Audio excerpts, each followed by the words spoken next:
Coming up on episode 179 of Wheel Bearings, it's a crowdsourced show this week with live listeners getting a chance to join us in creating wheel bearings. We're driving the 2021 Hyundai Sonata N-Line, Kia K5 EX, and GMC Canyon AT4. We talk about listeners' cars too, and then move on to answering some questions about Tesla's latest infotainment recall. Our interview about automotive advertising with Henry Gomez from Zuby Advertising and the Brief Brothers podcast comes up next, and we finish up with some suggestions for future guests. That's all ahead on episode 179 of Wheel Bearings. Did you know you can support Wheel Bearings directly? Head to patreon.com/wheelbearingsmedia and you can become a patron today. Your contributions will help fund the platforms and tools we use to bring the podcast to you. And exclusives and improvements are already on the way thanks to your generosity. So if you want to be part of an automotive podcast like no other, head to patreon.com/wheelbearingsmedia. We've updated the Wheel Bearings merch store, and now there's a whole bunch of new choices, new colors, new styles, t-shirts, sweatshirts, hoodies, hats, mugs, travel mugs, stickers, aprons, tote bags, you name it. You can get your Wheel Bearings merch at shop.wheelbearings.media. Go check it out. That's shop.wheelbearings.media. Before we start this week's show, we wanted to thank and welcome our newest Patreon patrons. So Greg Dornsief, John Shen, Henry Gomez, and Alan Liptak, we appreciate your support of Wheel Bearings. Now on with the show. This is Wheel Bearings. I'm Dan Roth from Forbes. I'm Sam Abuel-Samad from Guidehouse Insights. I'm Rebecca Lindland from Rebecca Drives. And we're like, all y'all are all y'all. So we're doing a live episode. Hello to the gang. Yeah, the gang. Yes. Yeah, the Scooby gang. Meddling kids. So let's talk about what we're driving. And I haven't looked at the sheet. So, Rebecca, I'm going to put you on the spot. What are you driving? Sure thing. So I had the 2021 Hyundai Sonata N-Line. So I actually had this car almost exactly a year ago, but just the non-N-Line version of it. This was delightful. So a couple things happened. First of all, it was this like crazy, what they call glowing yellow. I felt like it was more like a really weird, funky, goldish color. So is it like dehydrated yellow? Like, never mind. No, it was very goldish. It's you know what's interesting about it, because I noticed on the website, you know how there's always they say, you know, the color may be a little bit different based on your monitor or something. Maybe it was my monitor, but the color was nothing like it on the website. But it was a really cool, fabulous color. So a couple things happened. So most of my neighbors, because I had to meet them and assure them that I wasn't a drug dealer, they know what I do for a living. I've had that question from neighbors too. They don't drive Hyundais. I'm sorry. But just, constant parade of cars. So my first neighbor looked and he said, "Oh, what Infiniti do you have this week?" Ooh. And then another neighbor said, "Is that a Lexus?" I mean, this thing was just the styling of it was gorgeous. The interior was gorgeous. The color was gorgeous. The A-pillar was not gorgeous. Right there. I kept hitting my head or like ducking to get in because, of course, the seat is up close. And what's disappointing, because I was trying to remember if it was Acura's or Honda's or both, they have the seat that automatically goes back for you. And so when you get it, as you get out of the car, the seat moves back a little bit for you so you can exit out easier. Yeah, I would recommend. They didn't have that in the Sonata? You know what? Maybe it wasn't. I don't think so. I don't think I've ever seen it in a Sonata. That's one of those things that like every time I have it, I shut it off because I hate it. Right. but this time I would have liked it. Right. I was just like, yeah, it might be handy. This would have been a good one. But so a couple things that are different about the N-Line. First of all the other versions of the Sonata have the 1.6 liter 4-cylinder turbo engine. This has the 2.5 liter turbo, 290 horsepower, 311 foot-pounds of torque. And it has a wet clutch, so maximizing that torque. So Dave, there you go. There's my little engineering talk for you. So it's got That's their a dual what is wet it? clutch. Right, that's the It's a dual wet clutch. Or Yes, wet yeah. dual clutch, actually. Yeah. their 8-speed. 8-speed, yeah. Yeah, it's The DCT. It's the new DCT that they launched this year. They put it in the Veloster N, the Elantra N, and now in the Sonata N line. It's really good. I mean, not all DCTs are created equal. So I actually I drove one of the first Porsche 911 PDKs, and those have come a long way as well. And this one is just really, really good. I actually had the opportunity, we talk a lot about how we don't get a chance to really drive cars a lot because we don't have places to go anymore. But in this case, I did. I had to deliver something to a friend of mine out on Long Island. Drugs, exactly. And so That's why I you have different cars every week. So when they see you on the closed circuit TV, they don't know who it is. What, do you hit the ferry out of Bridgeport and then come back up through the boroughs so they can't catch you? Never the same route twice. Exactly. I took different routes back. So all those different burner phones to try out Android Auto and CarPlay with. Track phones I took the Throgs Neck over, the Whitestone back. It was all good. You know me. Oh my God, I got to keep it up. Throgs Neck up our lovely, what is The that? Throgs Neck. You got to pay the bills. Kings Point. Yeah. So anyway, I got a chance to put about 200 miles on the car. And a couple of things, I got 32 miles per gallon, which was amazing. But that thing was so happy at like 85 miles an hour. It just, the power of it. I didn't have a lot of traffic, which is to me is always when you really need that torque. But it was just enough. I mean, it was just, going over the Whitestone Bridge, there's always construction and such, and there's big trucks and everything, and just wanting to get around them. It was just delightful. It was so much fun to drive. I really, really didn't want that car to go away. So I loved it. Infotainment system wise, it was very, very good. I feel like I've had very good experiences consistently with this Sonata. This had a 10-inch screen to it, which was really, really good. Android Auto actually worked very well, had both the native language capabilities as well as Android Auto. I've gotten better at using Google Assist for sure, but it just was easy to use. It was very intuitive, had wireless charging. So, I really liked it. Did it have wireless CarPlay or wireless Android Auto? No. So it did not. The Pacifica might have it because Pacifica has it, but they and a number of other cars I've driven recently have wireless, but not the Hyundais and Kias don't yet. Yeah, it's getting more popular. And I mentioned Pacifica, guys, just because I had one of those this week as well, but I'm not going to talk about that this time. A lot of drugs to move this week. A lot of drugs. That moves a lot of drugs. You could fit a lot of stuff. You use those Stow-N-Go seats, and you could pack. I did love those Stow-N-Go. So just remember, for next week when you talk about your drive to Newark, the port of entry, what you were picking up. Yeah. I say nothing. Anyway, so let me just look at my notes real quick. Oh, a couple things. So my brother Larry is visiting from California, Pasha, and he is 6'3", blonde hair and blue eyes. We look exactly alike. And he actually got into the passenger side of the Sonata and was able, he's got mile-long legs, and he was able to stretch all the way back and still had room. It's not electric, which is unfortunate. So it's the passenger seat. You mean the seat? Manual. Manual, not my brother.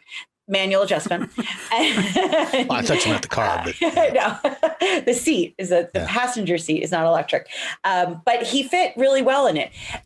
There wasn't a lot of room in the back once he was situated, but there was plenty of room behind me. But just, it had a nice, comfortable cabin in there for both of our sizes, which is always nice.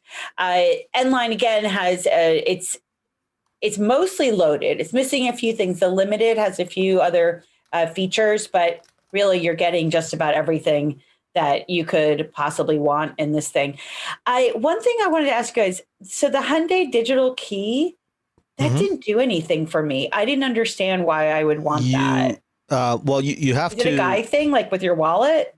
Well, you have to set up the app and pair it on your phone and pair it to the car.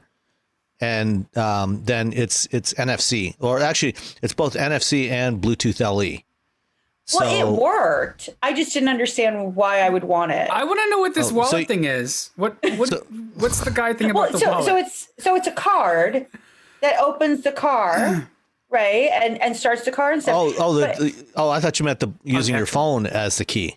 Yeah. No, it's the card. It's literally like, I wish I had it here. It's an NFC card. It's the same as the cards you get in hotels now, your key cards for the hotel. So it's an NFC card, and you just tap it on the door handle, and it unlocks the car. And the reason I bring it up is because, I mean, obviously I keep the key in my bag, and it does that. But obviously, judgment-free zone, if you want to carry a bag, it's fine. But most guys don't. And so I was wondering if you put the card in your wallet, can you just kind of nudge your butt up to as long as the card is like on the outer edge, outermost, if you've got a stack of cards in your wallet, as long as it's like near the edge, and then you tap that side, it should work. But I don't see that as a particularly useful thing. Yeah, how is that any better than having the fob in your pocket? That's what I don't understand. You don't have to carry the fob with you. Chances are you're going to have your wallet on you. Okay. So that's what I'm thinking. It's sort of like it's a good, that was my thought, it's a good solution for a guy if he wants to put it in his wallet. If you're carrying, if you've got the fob, if you're carrying a purse or a bag and you've got the fob in there, then, you don't even have to reach out, grab your wallet and tap it or anything. Right.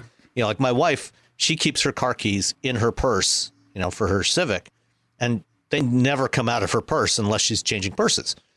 She just walks up to the car and pulls the handle and it's unlocked.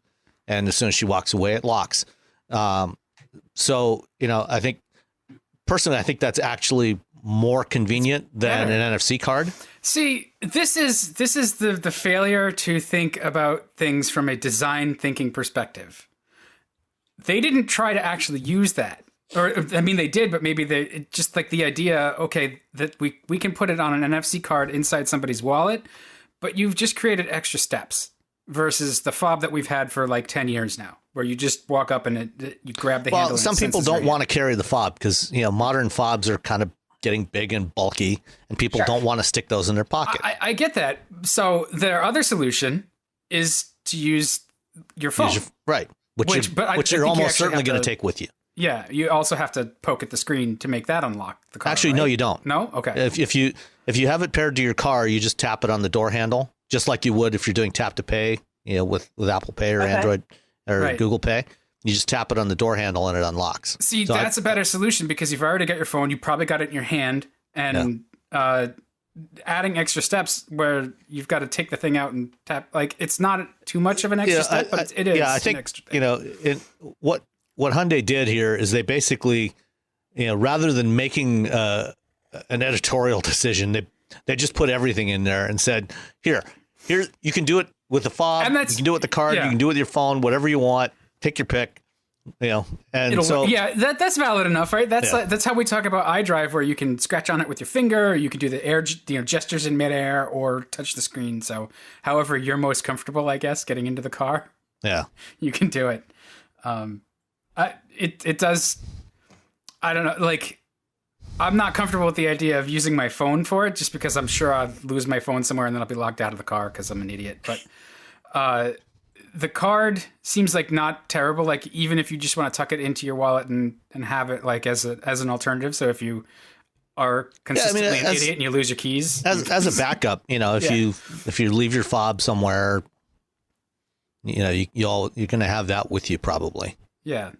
So I just thought you were making a blanket statement about how guys we do something particular with our wallets, and I was curious. I would never make a blanket statement about men. It's perfectly fine if you do. It's you're too much variety. There's too much breadth and depth. So it's astounding to me that Hyundai's making performance cars now, given good, credible performance cars that don't really give up anything to the usual suspects, right? This, to me, the Hyundais and Kias I've driven lately really seem like they could compete with stuff like this. This seems like it could compete with a Jetta GLI or Oh, Well, this is what happens when you hire Albert Bierman as your head of R&D. when you hire all the Germans. But like it's impressive that they've invested in it, because it's not that they couldn't do it. It's just that this takes effort and investment. It does.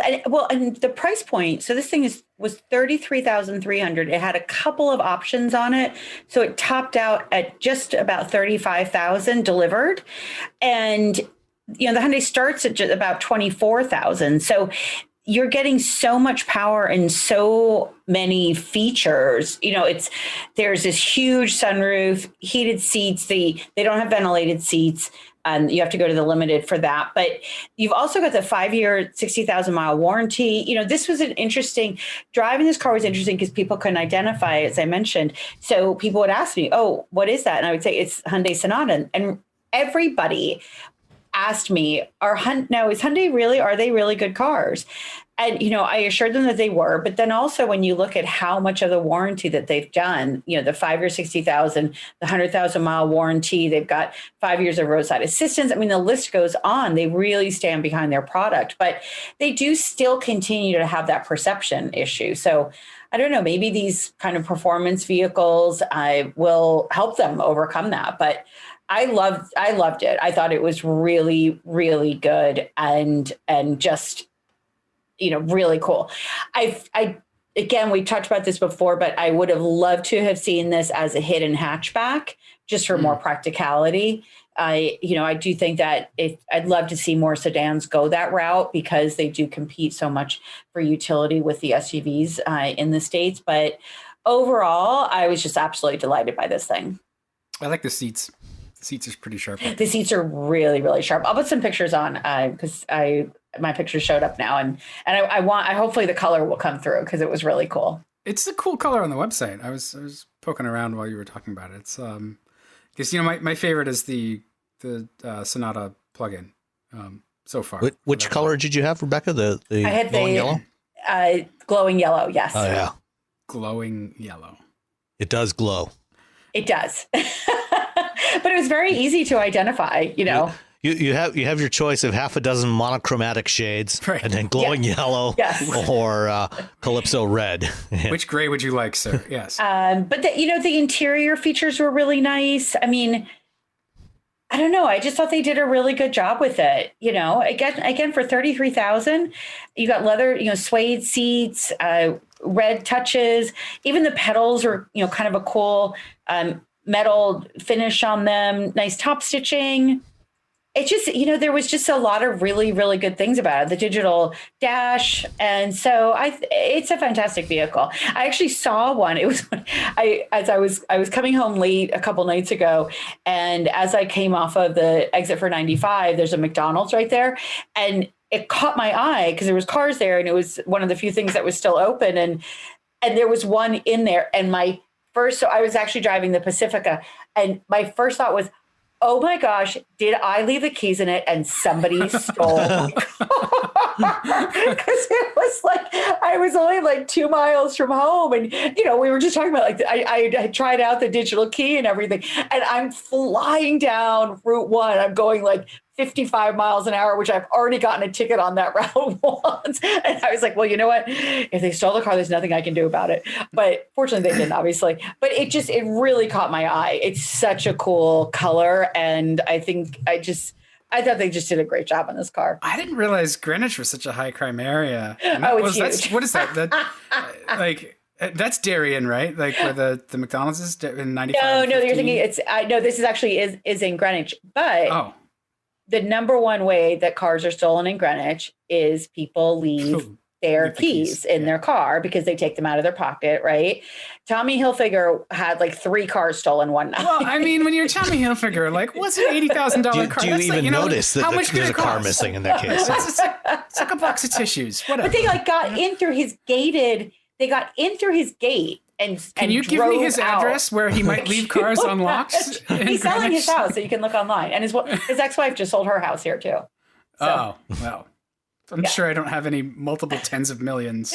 But there are. I mean, that is the easiest way that people steal cars is you just don't think about it. You leave your keys in your car. And one of the things I tell people, because it's a problem here, but I remind them, if their mirrors flip up, to have that as a setting, because then you can just look outside. If you can see your car from your house, you can look outside and know whether your car is locked by the position of your mirrors.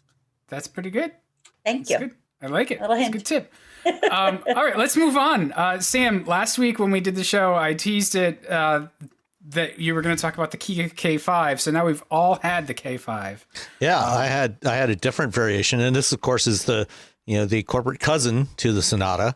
The K5. It's Kia's variation on the same platform, and it's also the same platform that's used for the Sorento crossover that we talked about back in early December, I think. And yeah, I mean, I love this. I love this car. So how is yours different than ours? I had the EX. So I think you guys both had the GT line. Right. Yes. So the GT line, which is what, the SLS or something, which is not the GT. No, different. Yeah. The GT line has the flashy red seats and the spiffy wheels and stuff, and it's like a value sort of performance-ish. Yeah, I mean, it's like when you look at some of the premium, you look at BMW, they have M cars, and then they have M Sport and AMG line and AMG.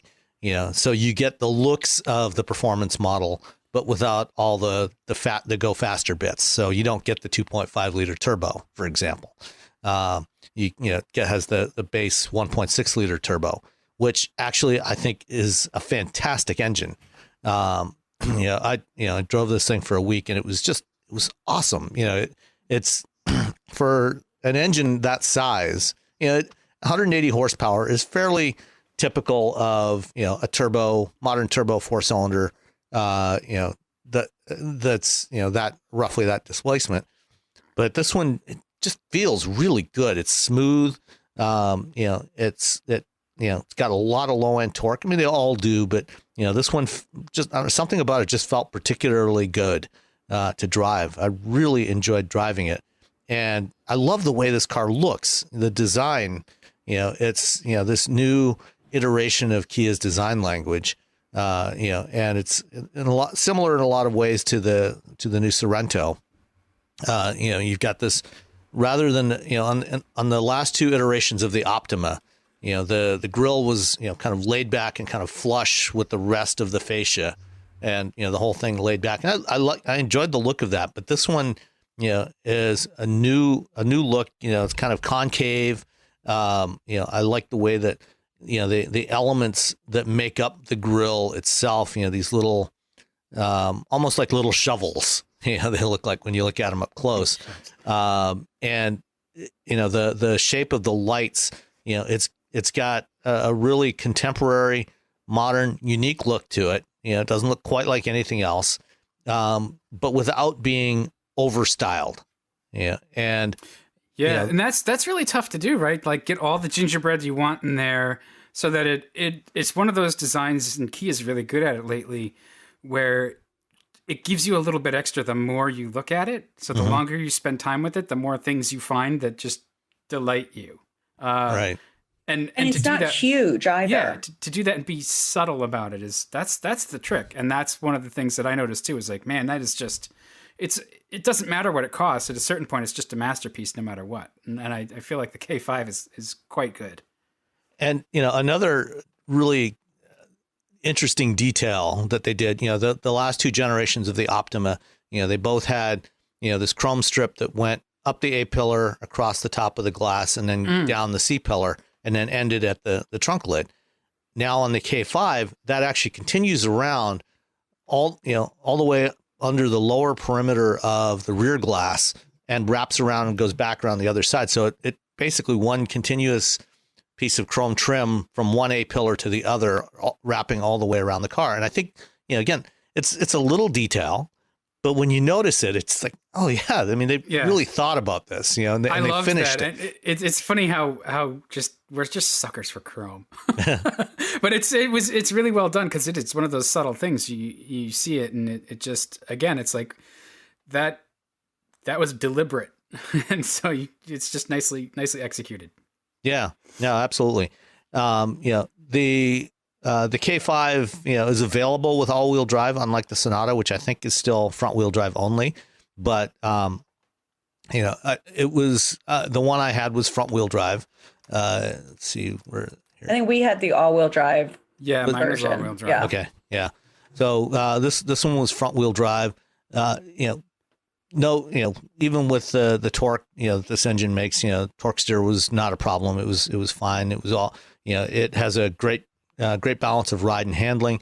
The interior really well executed on this thing. In a lot of ways, very similar to the Sonata. You've got, this across the top of the dash, kind of this, the plastic enclosure that encompasses the center touchscreen and the instrument cluster, wraps all the way around. It's, everything about it was just wonderful to spend time in. I really enjoyed this car. And, the EX is the second from the top trim. So it's in between the GT line and the GT. So it still has the 1.6 liter that's in the GT line. But it's a little bit, a little bit higher trim level than the GT line.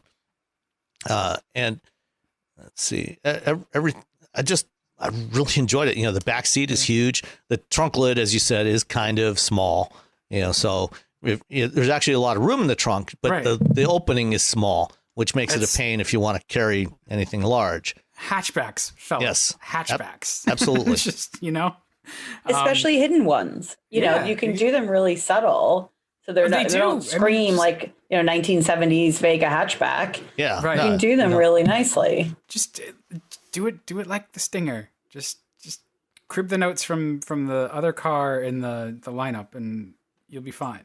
I have 100% faith that they can figure it out. I think when we talked about it the last time, I hadn't gotten the wireless CarPlay to work on it. And so I spent a little bit more time with the K5 fiddling with that.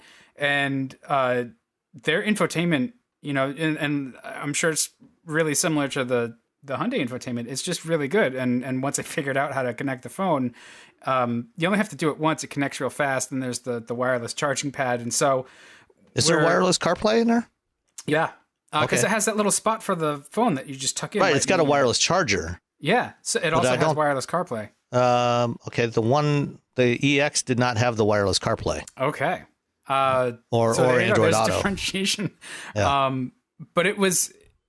Because that's the thing, like if you're going to have the wireless pad, but you still have to plug it in to use CarPlay, it kind of defeats the purpose of the wireless pad. Yeah, unless you're not actually using CarPlay or Android Auto. I mean, if you're using the radio, which apparently some people still do. I don't know who those people are, but there are some people that still listen to the radio. Or if you want to listen to the sounds of nature, you do have the sounds of nature in there. I never tried the sounds of nature. How are they? What's your favorite? I recorded a little video, went through the 6 options. I posted it on Instagram. I couldn't make them stop at one point. I had to turn the car off because if you switch it to any media source, it'll turn it off. It was like this. It was like there was like snow, and I'm like, what does snow sound like? Yeah, it was the sound of crunching. Yeah, one of them is the sound of somebody walking through ice. Like cold, dry snow and the crunching of the snow as the footsteps. That's terrifying. Who's sneaking up on you? There's another one, sitting in a cafe. I didn't have that one. Oh yeah, it's like sitting in a cafe, and you have the noises of coffee cups tinkling. And, is everybody speaking Esperanto or something too? So no, I didn't. It doesn't matter which country you're in. It was some odd choices. I'll leave it at that. But it's different. It doesn't cost anything to do it. No, we're going to see more of those things. And I think that's one of the places, because the Kias for a while have always played a little song. And I think that's just sort of the cultural overlap that we're seeing from cars that come from different markets is people like different things in different places. And I think that's one of the things that plays well at home. And so we just get it because it's there, and we get to, the next time around, they're going to come up with a way to customize it or something where you can add your own tones, or they'll just expand the palette of tones, and I'll have to make it a point to look for that the next time I have a chance, because I forgot about it and I didn't test it out. If you are not somebody that insists on having a higher ride height and a higher H point for your seat, this is really, either this or the Sonata, I think are right now, they're the class of that mid-size sedan, really full-size sedan market. Well, I mean, who else is left? Well, you got the Camry and the Accord and the Altima. And the Altima. But no, I Chevy still makes Malibus. Oh, are they really? Wow. They killed the Impala. They killed the Impala, but they still have the Malibu for now. For now. Yeah. I mean, Ford's not. Are they still making Fusions? I know they're not. No, the Fusion production ended last summer. Right. Like in June or July, I think. I think they may still have some on lots for sale. Because nobody's bought sedans lately. But they've been out of production for more than 6 months. So it's basically just the Japanese and the Koreans.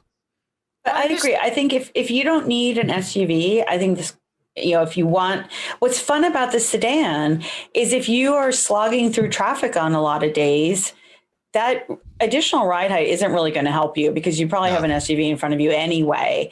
And so it's irrelevant. And so why not everybody's riding high, nobody's riding high. Exactly. Right. And so the one place where that ride height can be helpful to some people, like some people that have mobility issues, if you're arthritic, having the seat up a little bit higher can make it easier to get in and out. Absolutely. No, so absolutely. If that's and an also issue, that's legit. If you've got, if you're in areas with heavy snow, because, I remember getting stuck at the office in Boston in my Mini that was sub up, so I get it, but a sedan is just fun to drive. It just reminds you of what's fun to drive, why it's fun to drive. And especially, one of the reasons I talk a lot about the infotainment system is because nowadays people will drive their car just to take a meeting, to get out of the house because everyone has open concept and kids don't, are all over the place. And so it's just using your car a little bit differently just for some relaxation or to take a meeting or to just get some privacy. So anyway, Dan, what'd you have? I had the GMC. Sam, you're done, right? I didn't mean to. Just wanted to mention the price tag delivered came to $32,355. That's so right in line. Yeah, that's a lot of sedan for just in the low 30s, and I think that's where the K5 is in its sweet spot, and it's really a high evolution of the art form. So like you say, the sedan market is off from what it had been, but it's still a real good example of the art form of building four doors, which it's not going to go away. There's still a market there, but and you can also get it in the GT with that 2.5 liter that you had in the Sonata. So. Which is amazing. So I worry that the GT might be overkill. It might be a little too much, and it will expose dynamic flaws that don't get turned up by the smaller engines.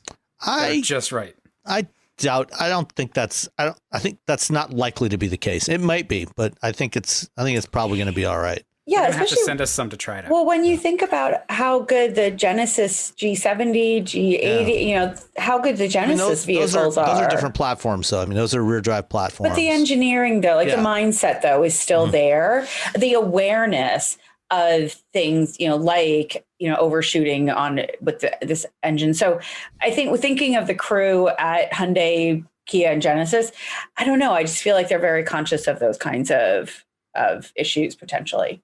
Yeah, I'm going to ask for one now, just so I can prove my point to myself or there you go. Myself Good plan. I like it. So I was driving the 2021 GMC Canyon AT4 in appropriate line worker white. So I fit right in with all the work trucks that I think are probably the largest buyer of mid-sized pickups. It's a crew cab, but man, mid-sized trucks are just not a good deal. It's tight.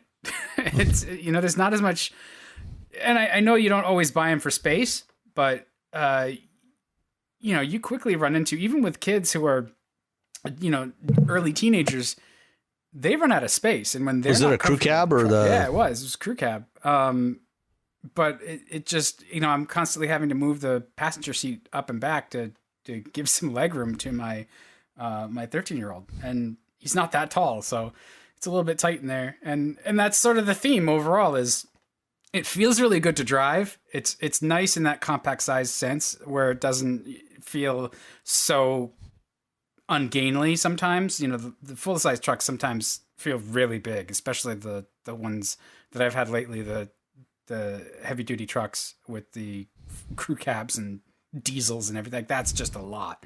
So this is a lot more tidy. It's a lot more car-like. And it goes down the road really well. It doesn't, because it's smaller, it doesn't have as much tremulosity. I don't know.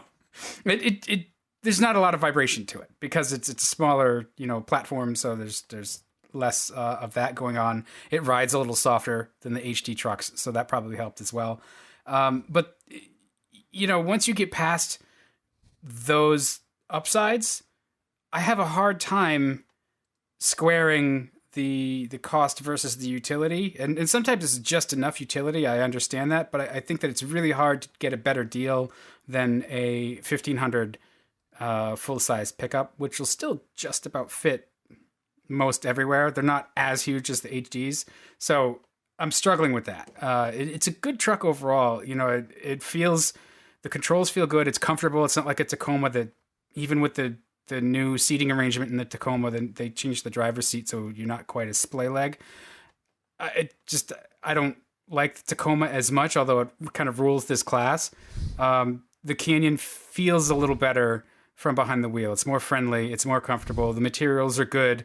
The switchgear all feels solid. It's pretty easy to operate. It has wireless charging. I haven't checked to see if it also has wireless CarPlay. I don't think it does. So I'll fiddle with it though, because I know some GM vehicles do. And it's got the 3.6 liter V6, that's a good engine. I always forget that it's been around for so long. But of the 3.6s, everybody kind of makes a 3.5, 3.6 liter V6 across most automakers. This one feels particularly energetic, versus the Pentastar or what's in the Tacoma. The Tacoma has the 4 liter, right? The 4 liter version. Yeah, I think so. Yeah, which is tuned a little bit more for torque. So, the powertrain is good. GM does really good powertrains, and it's a thoughtfully designed truck. It just feels like kind of the same as the Ranger, where they took a truck from another market and dolled it up a little bit for U.S. market tastes, and it feels that way.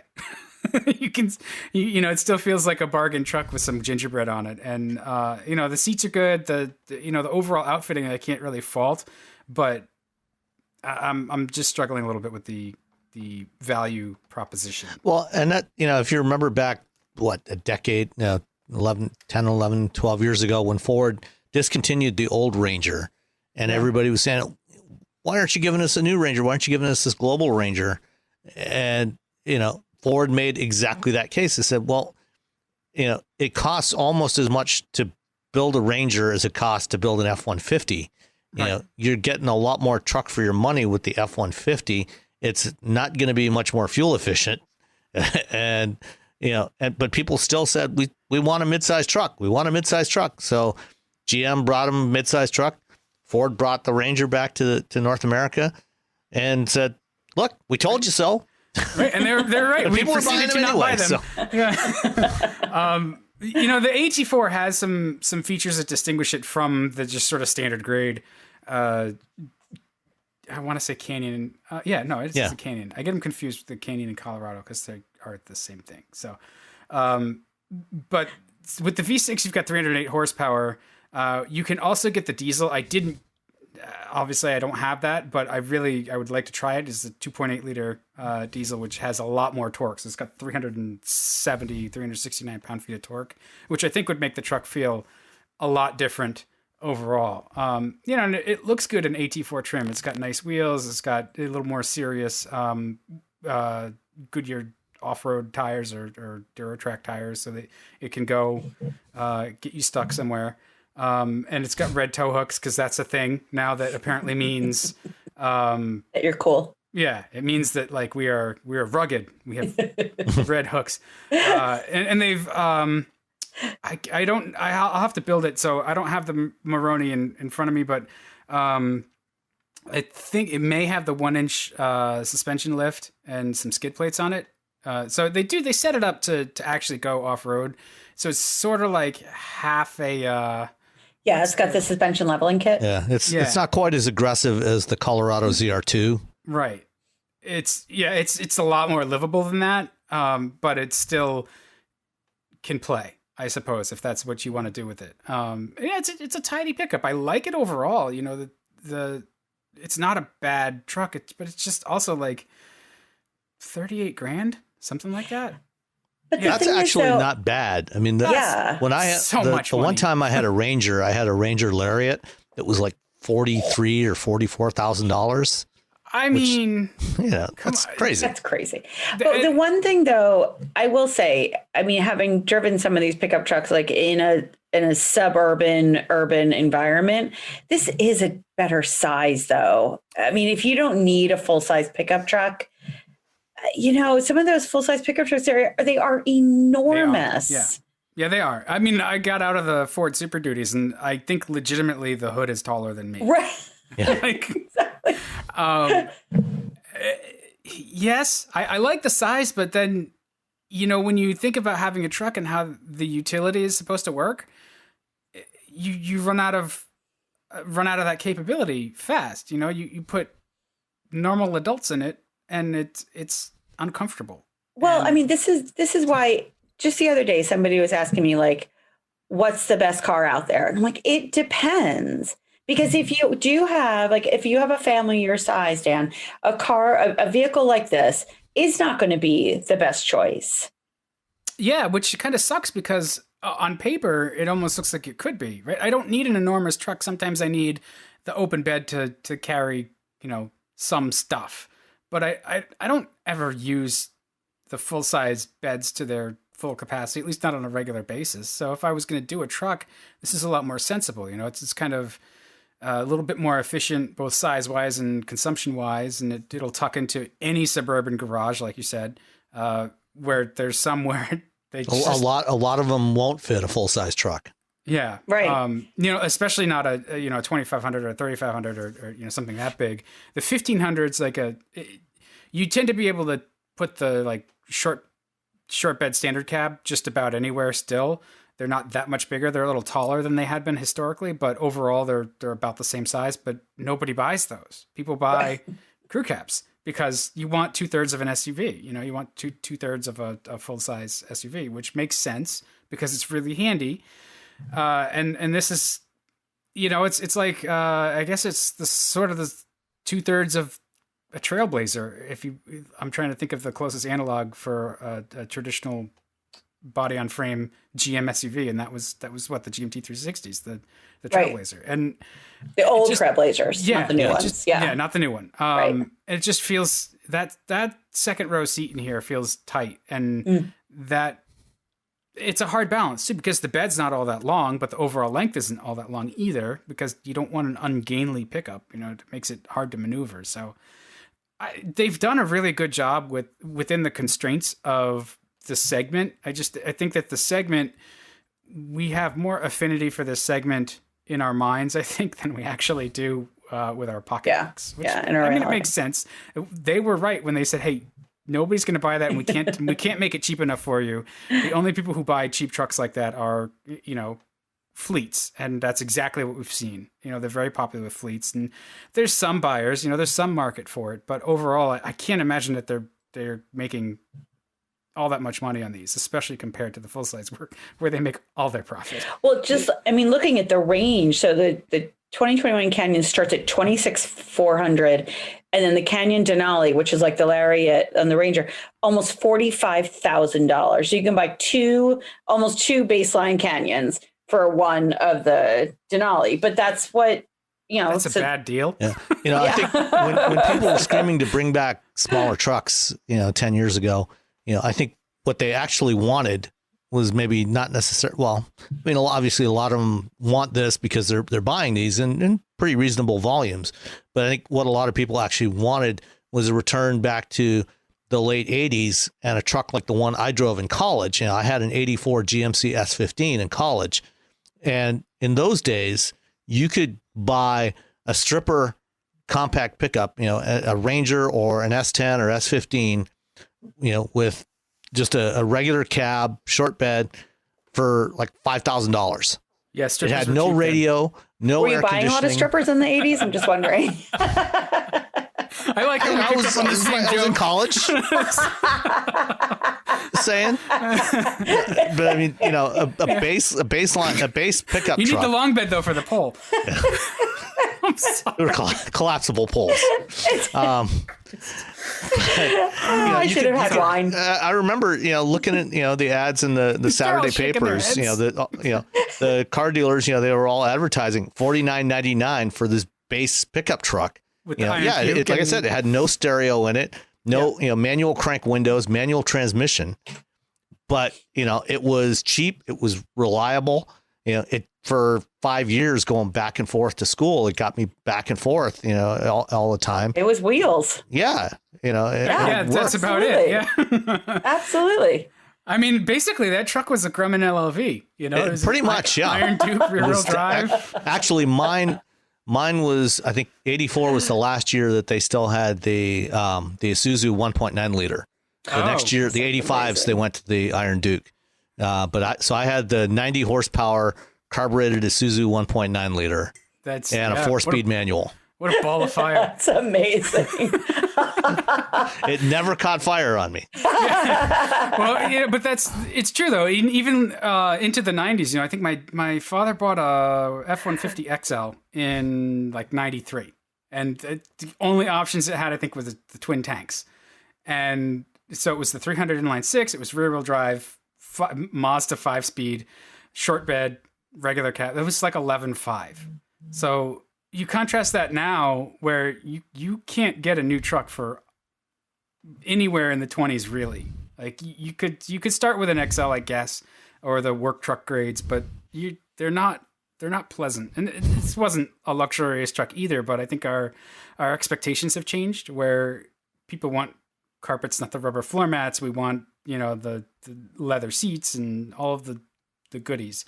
And so that pushes the prices up. And so because we're using trucks as cars, and this is it's a compact truck that feels like a compact car. So in that sense, I feel like, for the footprint it takes up, I've got to adjust my expectations. It's not super space efficient, I suppose. It does about the best it can.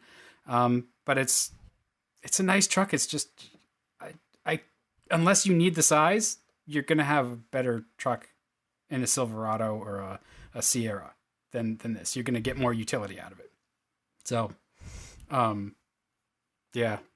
Okay. I thought it was going to be an Odyssey this week too. So when the Canyon showed up, I was like, oh, that's cool. It's a truck. Get some stuff done. I still haven't pulled the footings. So we'll see if I can pull the footings. Oh, you should have done that last week when you had the 250 diesel. Yeah. It's been cold. I've been lazy. All right. Smartphones have gotten way more expensive over the past decade, and all it takes is one impact on a hard floor to make you wish you had spent a few bucks to put a case on it. Going online without ExpressVPN is like not having a case for your phone, and it only costs a few dollars a month.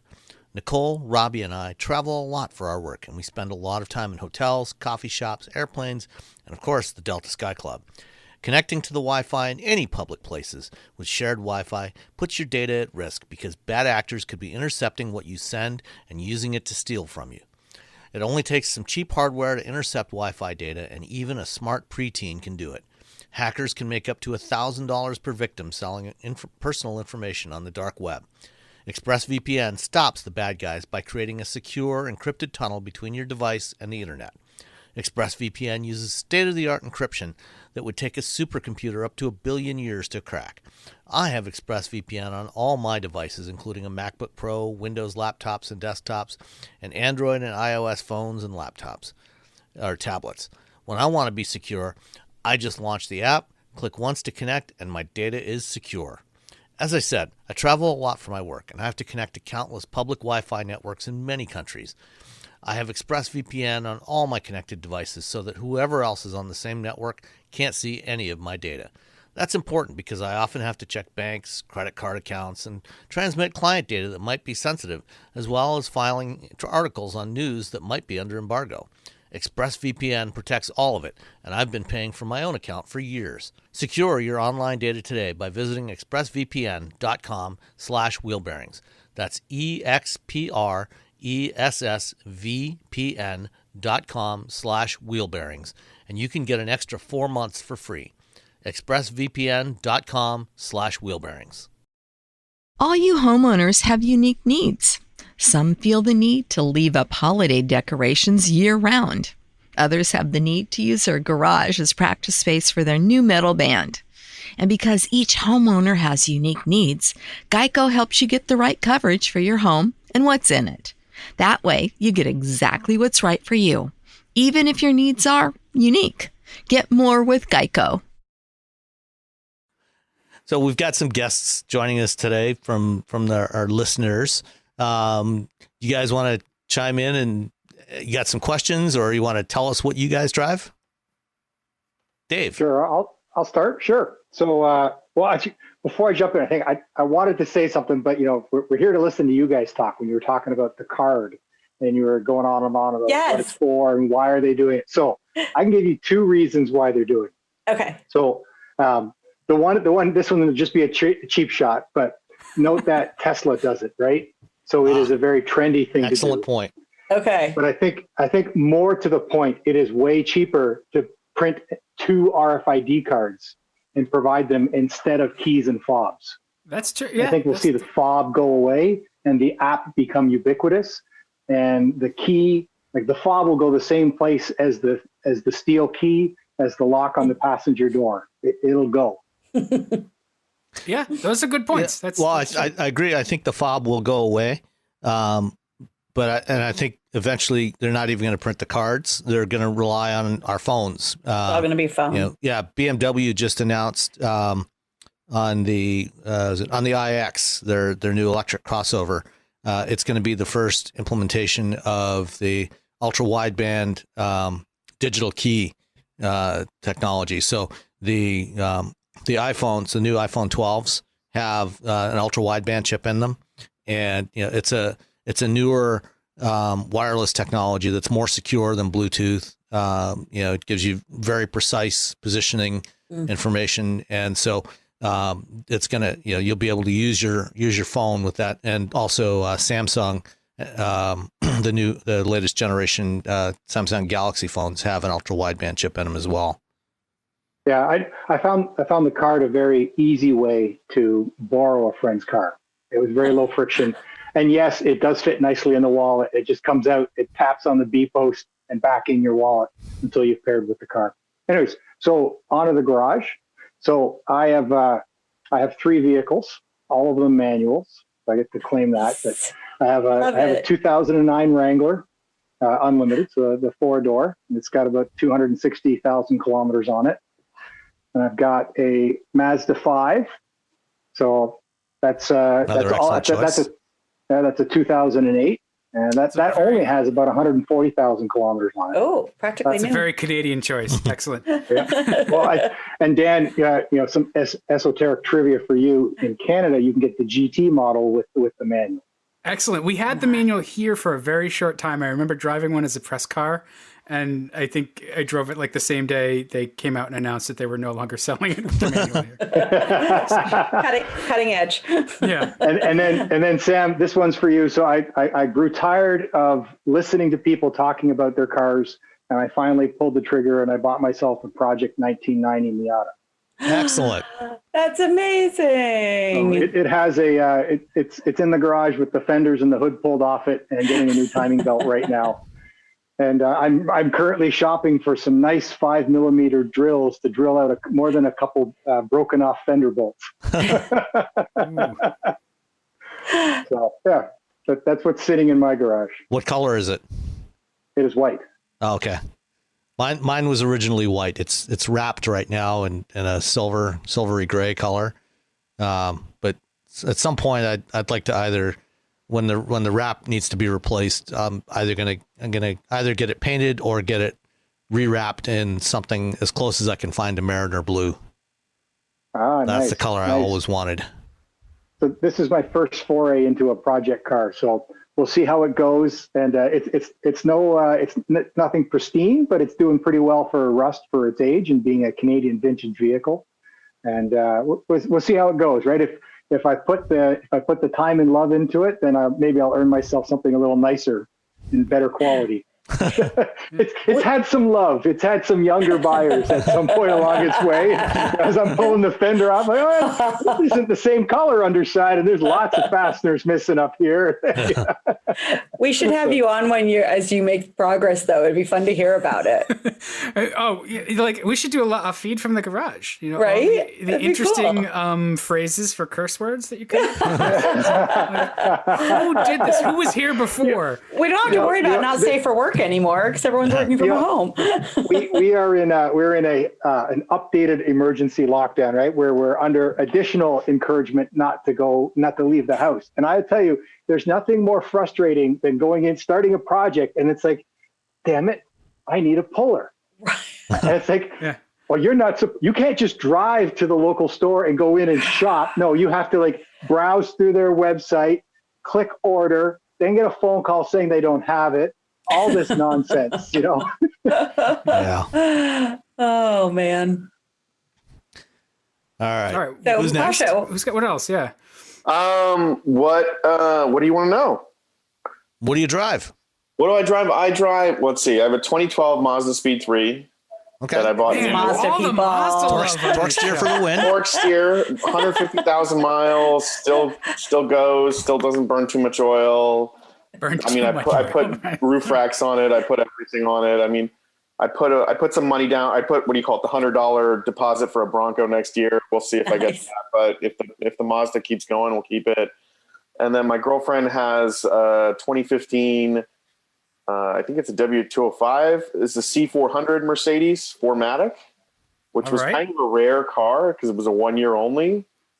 Because after that they discontinued the C400 and then they called it the C450 AMG, and now I think they call it the C43 AMG. Something like basically, that. Yeah. Basically a C43 without the bits.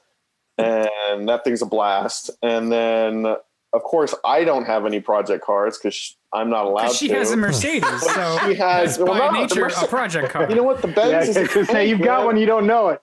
I gotta say, I mean, we had a 204 before it, and I gotta tell you, these. I mean, I come from owning half a dozen BMWs before this, and the 204 and the 205. I mean, they're pretty solid cars. I can't really complain about them too much. I mean, there's little things, like.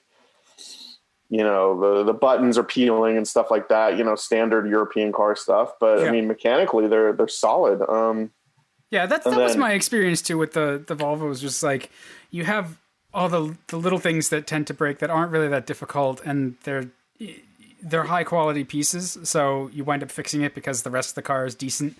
Yeah. And it was funny. I started off earlier in quarantine. I was like, I want a Benz wagon. And so I was looking around We've been going through this odyssey with Dan for the last 6 months. and then I decided that I want to pick up because the summer came and we wanted to tow a travel trailer, which didn't happen. But can't remember which one is it? It's the 126, the 560 SECs from the late 80s. Those are really very popular in Southern California right now. I'm telling you, those are on the uptick. So that's the cocaine Benz, exactly. Like bring a trailer, Benz. Bring a trailer, Doug DeMuro. Very, very, very popular car in Southern California. And then the girlfriend also has a '94 Mustang GT 5-liter convertible, 5-speed. 5-liter last year of that she bought new and she will never sell. So that's my project car. That's a good one because that's the car I test drove when I was in high school. Which I used to hate. I hated that car, and now that I drive it, I'm like, this car's actually, it's not fast and it rattles. 5-liter in California, though. Yeah. What is that like? I mean, it gets okay gas mileage, but we don't drive it that much. We put the top down and go to the beach, and dogs in the back, and it's kind of just fun, you know. I don't really want to, you know, I thought about modifying it. I thought about, you know, doing coyote swap and all this. And I'm like, no, let's just leave it as is. It's fun. It's kind of like a time capsule. Like I kind of understand those guys with the 60s Porsches, you know, with the low mileage. They're like, they go back and I'm like, this is what it was like, you know, and it's not going to win any races or anything, or I'm not going to take it on any, you know, it's not like a Miata. I'm not going to take it on any canyon runs, but. Well, you know, those Mustangs were a little on the flexible side, you know, exactly. when you cut the top off. Yeah. Or if you left it on, it didn't. It didn't do much. Well, no, I had a 91 5-liter LX that I bought when I graduated. And it was the notchback. I mean, that thing was solid, and yeah, it was a fun car. And the reason I bought the notchback was it's actually the lightest variant. Right, yeah. You know, it was like 150 pounds, or almost 200 pounds lighter than the GT hatchback. And so, you know, it was a hoot, and it actually got pretty decent mileage. I mean, you know, driving on the highway, you could get, you know, 25, 26 miles per gallon with that thing. I mean, after all, it was the economical Fairmont. It's you know, I like the idea of just like kind of leaving it as is, you know, because it's still satisfying. It's everything around it it can perform better, but that doesn't mean you can't enjoy what it does. It still has that wave of torque that the 302 had, and you know, it sounds good. Top oil goes down, dripping from the rocker covers, you know, things like that. The sweet smell of it burning off the headers. Why isn't that one of the nature sounds in the Kia? The drip of oil on the rocker panel. Burning oil. Yeah. All right, so Ben, that's cool. Ben, what do you have? Well, Sam, I have to tell you, my college ride was the '85 Ranger 4-wheel drive. Nice. So it was the last Ranger with the carburetor, which was fun when you had the carburetor icing, which I always enjoyed in the wintertime. Was that the Motorcraft 2800? That was the 2-barrel. God, I hated that carburetor. Always iced up, stalled out, throw in the clutch, crank the truck again, take off again. So that was always fun. And it had the V6. The German 2.8 V6 that Ford used. Nice. The Cologne with the two thermostats, yeah. Yeah, crazy truck. And then Dan, I had the 94 F-150 with the 300 6-cylinder that you referenced. Also a crazy idiosyncratic kind of engine in that thing too. And then now I have a Fusion. I drive a 2009 Fusion with the V6. Ford man, excellent. Yes, absolutely. And it's kind of funny. My wife had I don't remember, Dan, if you remember the Chris Shunkmobile in the Autoblog podcast was the Freestyle. Oh, yes. Oh, yeah. Wow. I forgot about his Freestyle. Wow. The Freestyle, which my wife had a Freestyle for several years. We put 150,000 miles on a Freestyle with that CV. Was it a Ford? Like the old? Yeah, it was. It was the crossover the first crossover they did, crossover wagon. They eventually after when they did the mid-cycle refresh, they rebadged as the Taurus X. That's right. Yes, I remember that. Wow. Basically turned into the eventually turned into the same basic thing, turned into the Explorer. And the Flex. Yeah. The Flex, I was going to say, yeah. That first front-wheel drive Explorer looked very much like a Freestyle, just kind of beefed up. Yeah, and the Freestyle had the CVT, if I recall. Yes. Yeah. Which made me very nervous at 150,000 miles with the CVT. So we started looking last year for something to replace that, and it's kind of a hoot. But the thing we found was a Lincoln MKT, which is a similar it's same platform, I believe. Yeah, it is. Yeah. And great interior. I love the interior in that. And it's kind of a crazy car also. But it's a 2014, but it only had 28,000 miles on it. It had been in a fleet. Wow. And so we got a pretty good deal on that. And is it black? Oh, of course, the sparkle, the glitter. I just want to make sure that it's all is right in the world. You got the crystal black with it's got the little glass beads in the paint. Tuxedo black is what they called it. Tuxedo black. Yes, that's it. Tuxedo black. That was a great color. The big two moon roofs in it, and the the EcoBoost, which is a hoot. The 3.5 EcoBoost in that car. I mean, we've got this hill, kind of a rural 2-lane, and you get to the hill with the passing lane. Nothing will pass you on that. You can take anything. Just the EcoBoost, just forget it. That's awesome. And where are you located, Ben? I'm in Georgia. Oh, nice. Awesome. Yeah, so the MKT it's funny. I really liked the interior in it, and driving it was always pretty decent. That is the one press car I've ever had where somebody left me a note about how ugly it was. And I was like, yeah, I mean, it's not the most graceful, but right. It's unusual. It's comfortable. Yes, the whole baleen grill thing is a little bit weird. Yeah. The whale. But I always preferred the Flex myself. I still really like the Flex. My mother has a Flex. There's several of them in my neighborhood here. So anyway, yes, we're the Ford family. There you go. But I'm about an hour north of the Kia plant. Oh, are you? Here in Georgia. And I work for a technical college, and we have a partnership with Kia there to supply some of their skilled trades. So I was actually able to tour the plant and see the amazing assembly line area there in the Kia plant, it took me about a week just to get over all that. It was astounding. Well, so like how was it different from your expectations of what an assembly plant is like? Well, at that point, they were making the Optima and the Sorento in the same plant.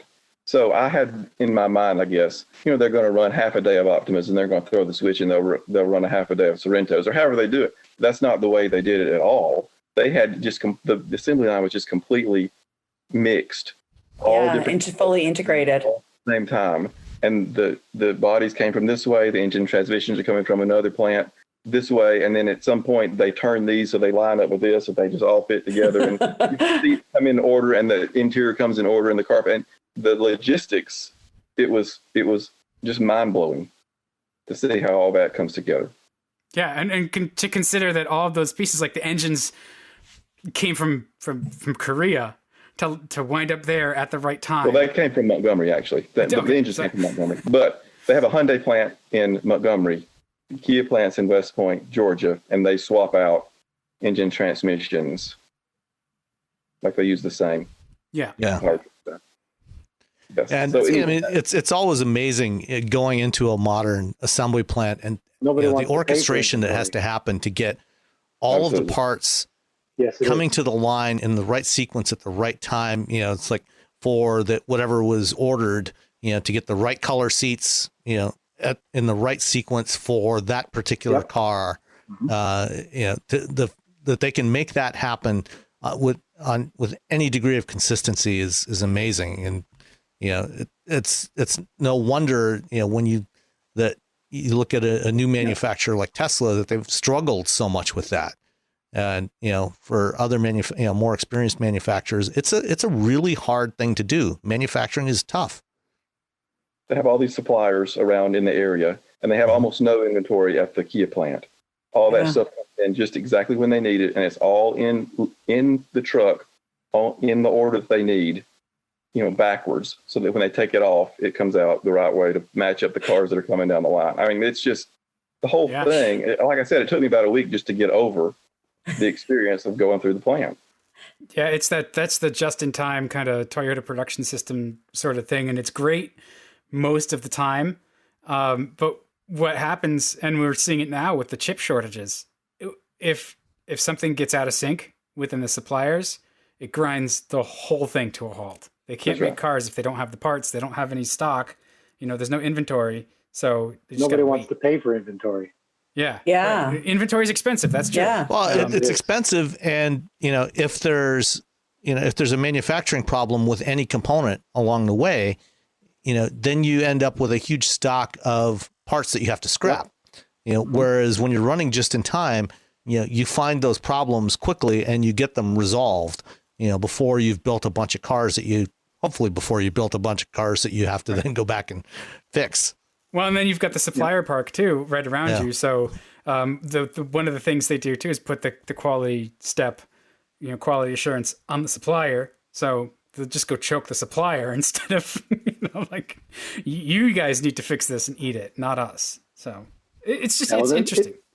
The numbers are staggering to the normal person when you add it up. So if you look at a modest plant that's making 1,000 cars a day, if there's $10,000 worth of content in each one of those cars, so you're sitting on at least $10 million of inventory a day.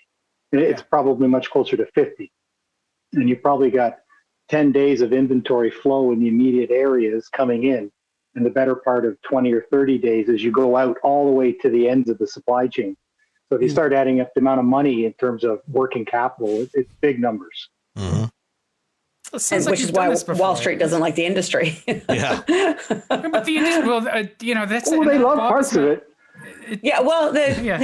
They love the tech parts of it. Right. They like the irrational exuberance parts of it. Like, that's what kills me is, like, the companies that actually make stuff, that have assets, they have plants, they have workforces, they have, all of the sort of old line automakers have that model.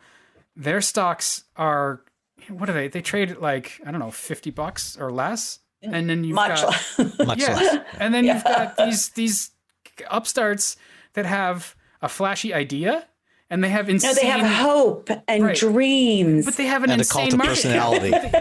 they don't have any, like, the actual... And so it's upside down to me. Yeah.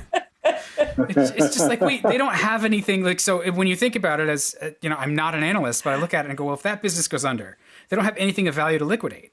Versus, GM, if they go bankrupt, they have assets to liquidate. So there's actual physical value there versus a lot of these, sort of EV companies that are starting up that just... Well, they're valued on their future growth and their future values. That's whatever that might be, right? Yeah. I wish I could have gone through college on my future value. It's Isn't that, I think they call that a student loan. A student loan, yeah. So speaking of hopes and dreams and companies such as, do we want to talk about our Tesla recall? Sure. We had an email that came in from Adam Jakowenko.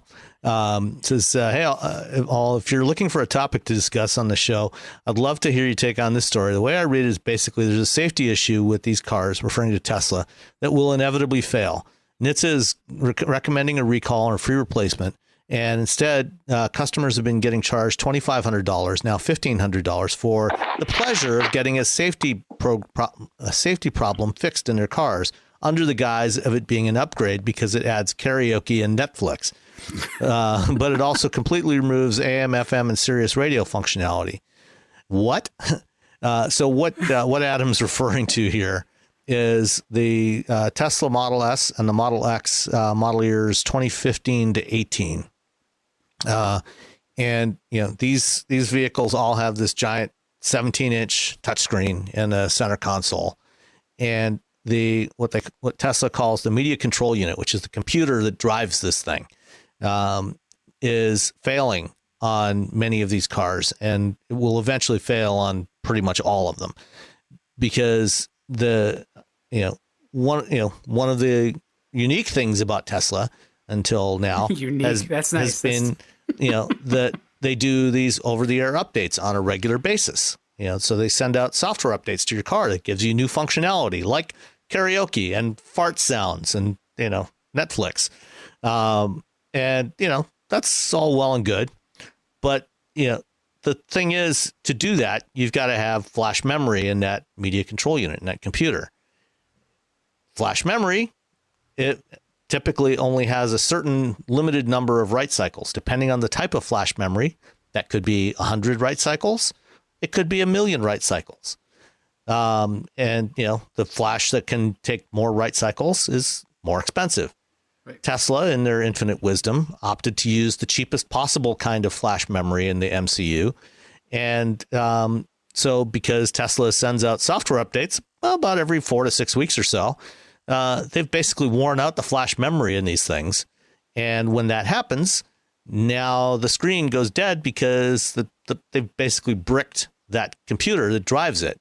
So again, poor design thinking. Yes. Why didn't they just put can't you just put an SD card in it? And so, oh yeah, the flash memory is dead. Just swap in the new SD card. You're good to go. Actually, you get that kind of failure with an SD card. Yeah. This is that in a Raspberry Pi. The repeated log file writing does that. Right. I know, but like, if it's something that's like they use hard, the same kind of flash that's on cheap SD cards. But if it's hardwired into the car, then now they've got to replace the whole thing, right? Versus just a dealer. Oh, they don't have dealers anymore. Or they could just use a different type of flash, type of NAND flash that is designed for more write cycles. Yeah, and the reason why NHTSA wants them to recall 158,000 vehicles is because this is a safety issue, because they, cars today are required to have a backup camera, and the display from the backup camera shows up on that center screen. If that computer dies, it can't display the backup camera. And there's also some other information that it displays that is required. And so NHTSA is telling them, you've got to recall these cars, and Tesla is pushing back and saying, no, we don't want to recall them. And they're charging customers, they had been charging them in some cases as much as $3,000 to replace the computer with a newer model. They've cut that price now to $1,500, but they still don't want to do a recall, which they should be doing. Well, NHTSA can force them to do a recall, which they can. They haven't yet, but they can make it mandatory. The process is they typically go to them and say, hey, you need to do this voluntarily, right? And if you don't, then we'll make it mandatory. Right. And it's very expensive when they get to that point where NHTSA is forcing a recall. And we haven't seen that as much in the last 20 years, where there's that kind of regulatory action, usually because automakers don't want that egg on their face. They'll either quietly fix problems with a service bulletin, or they'll more publicly announce that there's a problem and take care of it. They don't want to get to the point where NHTSA is making them do it. That's not good. Where would they do these repairs? And where do you serve? It sounds remedial, and I'm the queen of remedial, as Harold Combs has pointed out. But where? But seriously, like where would Tesla in a Tesla branded? They come to you with a Tesla branded. That is not scalable. They do have some service centers. They have about 100 service centers around the country. And, they have they can do mobile service. They can send somebody out to do it in your driveway. This is a repair they can do from the mobile trucks. It's not like replacing a battery. Okay. So how long would the repair take, would you think, if they did it at your home? Probably a couple hours. Yeah, it's like swapping a head unit, right? You pop the old one out, pop the new one in, initialize it or whatever, copy whatever stuff you have. That is not a scalable solution, though. I mean, look how long it takes AAA to get to you. Yeah, well, but manual labor never scales. Yeah, you're right. When your stock is worth, what's their stock worth right now? Their market cap right now is a little over $800 billion. Right, so just they're worth more than the next 10 automakers combined. Well, sort of, yeah. Their market cap is more than the next 10 automakers. So combined. They just have to sell a little stock today, and they can pay that labor force. Yeah. They've done 2 stock sales in the last year for $5 billion each. So they've raised $10 billion in capital in the last 10 months. Promptly went into the furnace. Yeah.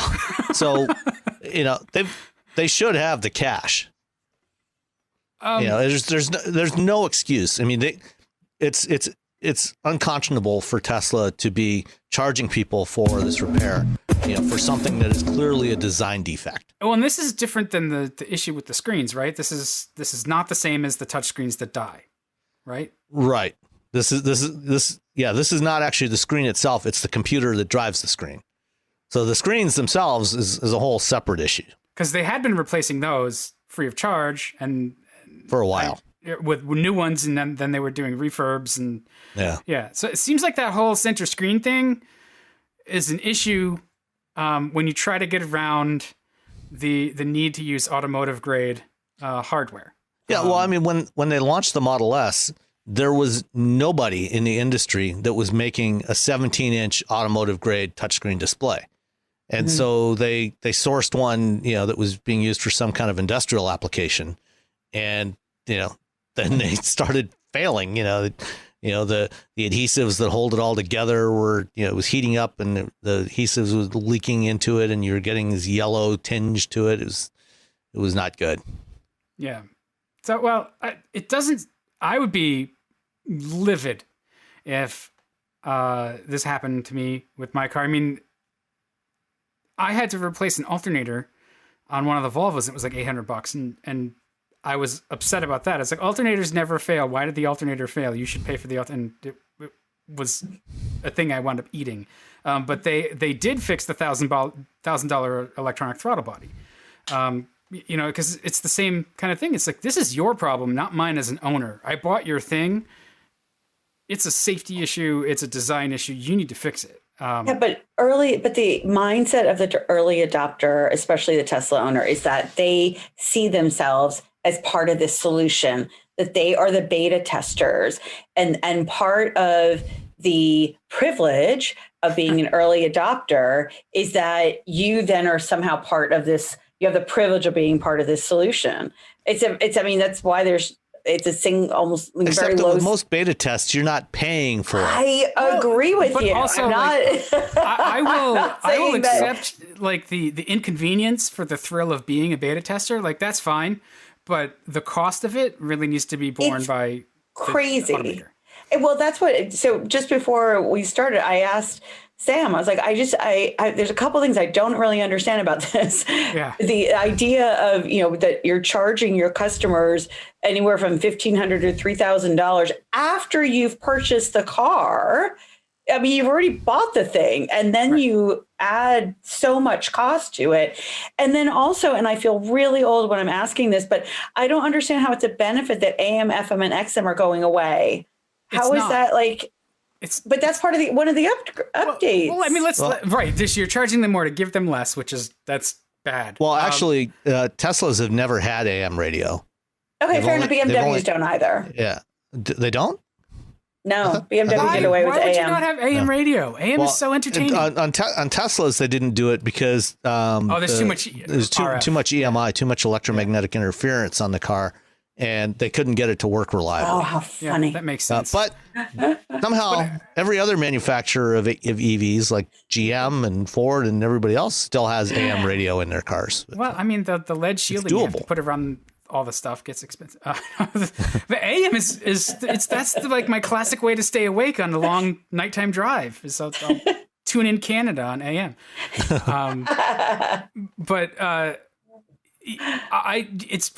It's not that much of a loss to lose Sirius. I mean, I think that you could pull that up on your app, and you could probably do the same with some of the FM stations. And most people aren't really listening to terrestrial radio, which I think I have feelings about that. But I also feel like that's almost a safety issue, because you're going to get your live like local weather and whatever, and if there's a problem, that's sort of the public service mission of broadcasters, is to just fill that gap when there's an information need that's not all the time, but maybe there's a way to serve that, because we get emergency alerts on our phones and stuff now too. But very local, but that localized information. Yeah. And I say not everybody has a phone, but every Tesla owner has a phone, probably a high-end phone, because they need it to get in their car. Right. Yeah. Exactly. and I keep forgetting. It only works if you have a signal. But this is the problem too. I'm the self-described man of the people, and then I realized that Teslas are not for the little people. So all of my concerns kind of go out the window, because it's a premium car for premium people. So. Well, let me ask you this about Tesla, right? So it is a very hot button topic, right? Either you love it or you hate it, or you're not paying attention to it, right? And it gets a lot of attention one way or the other.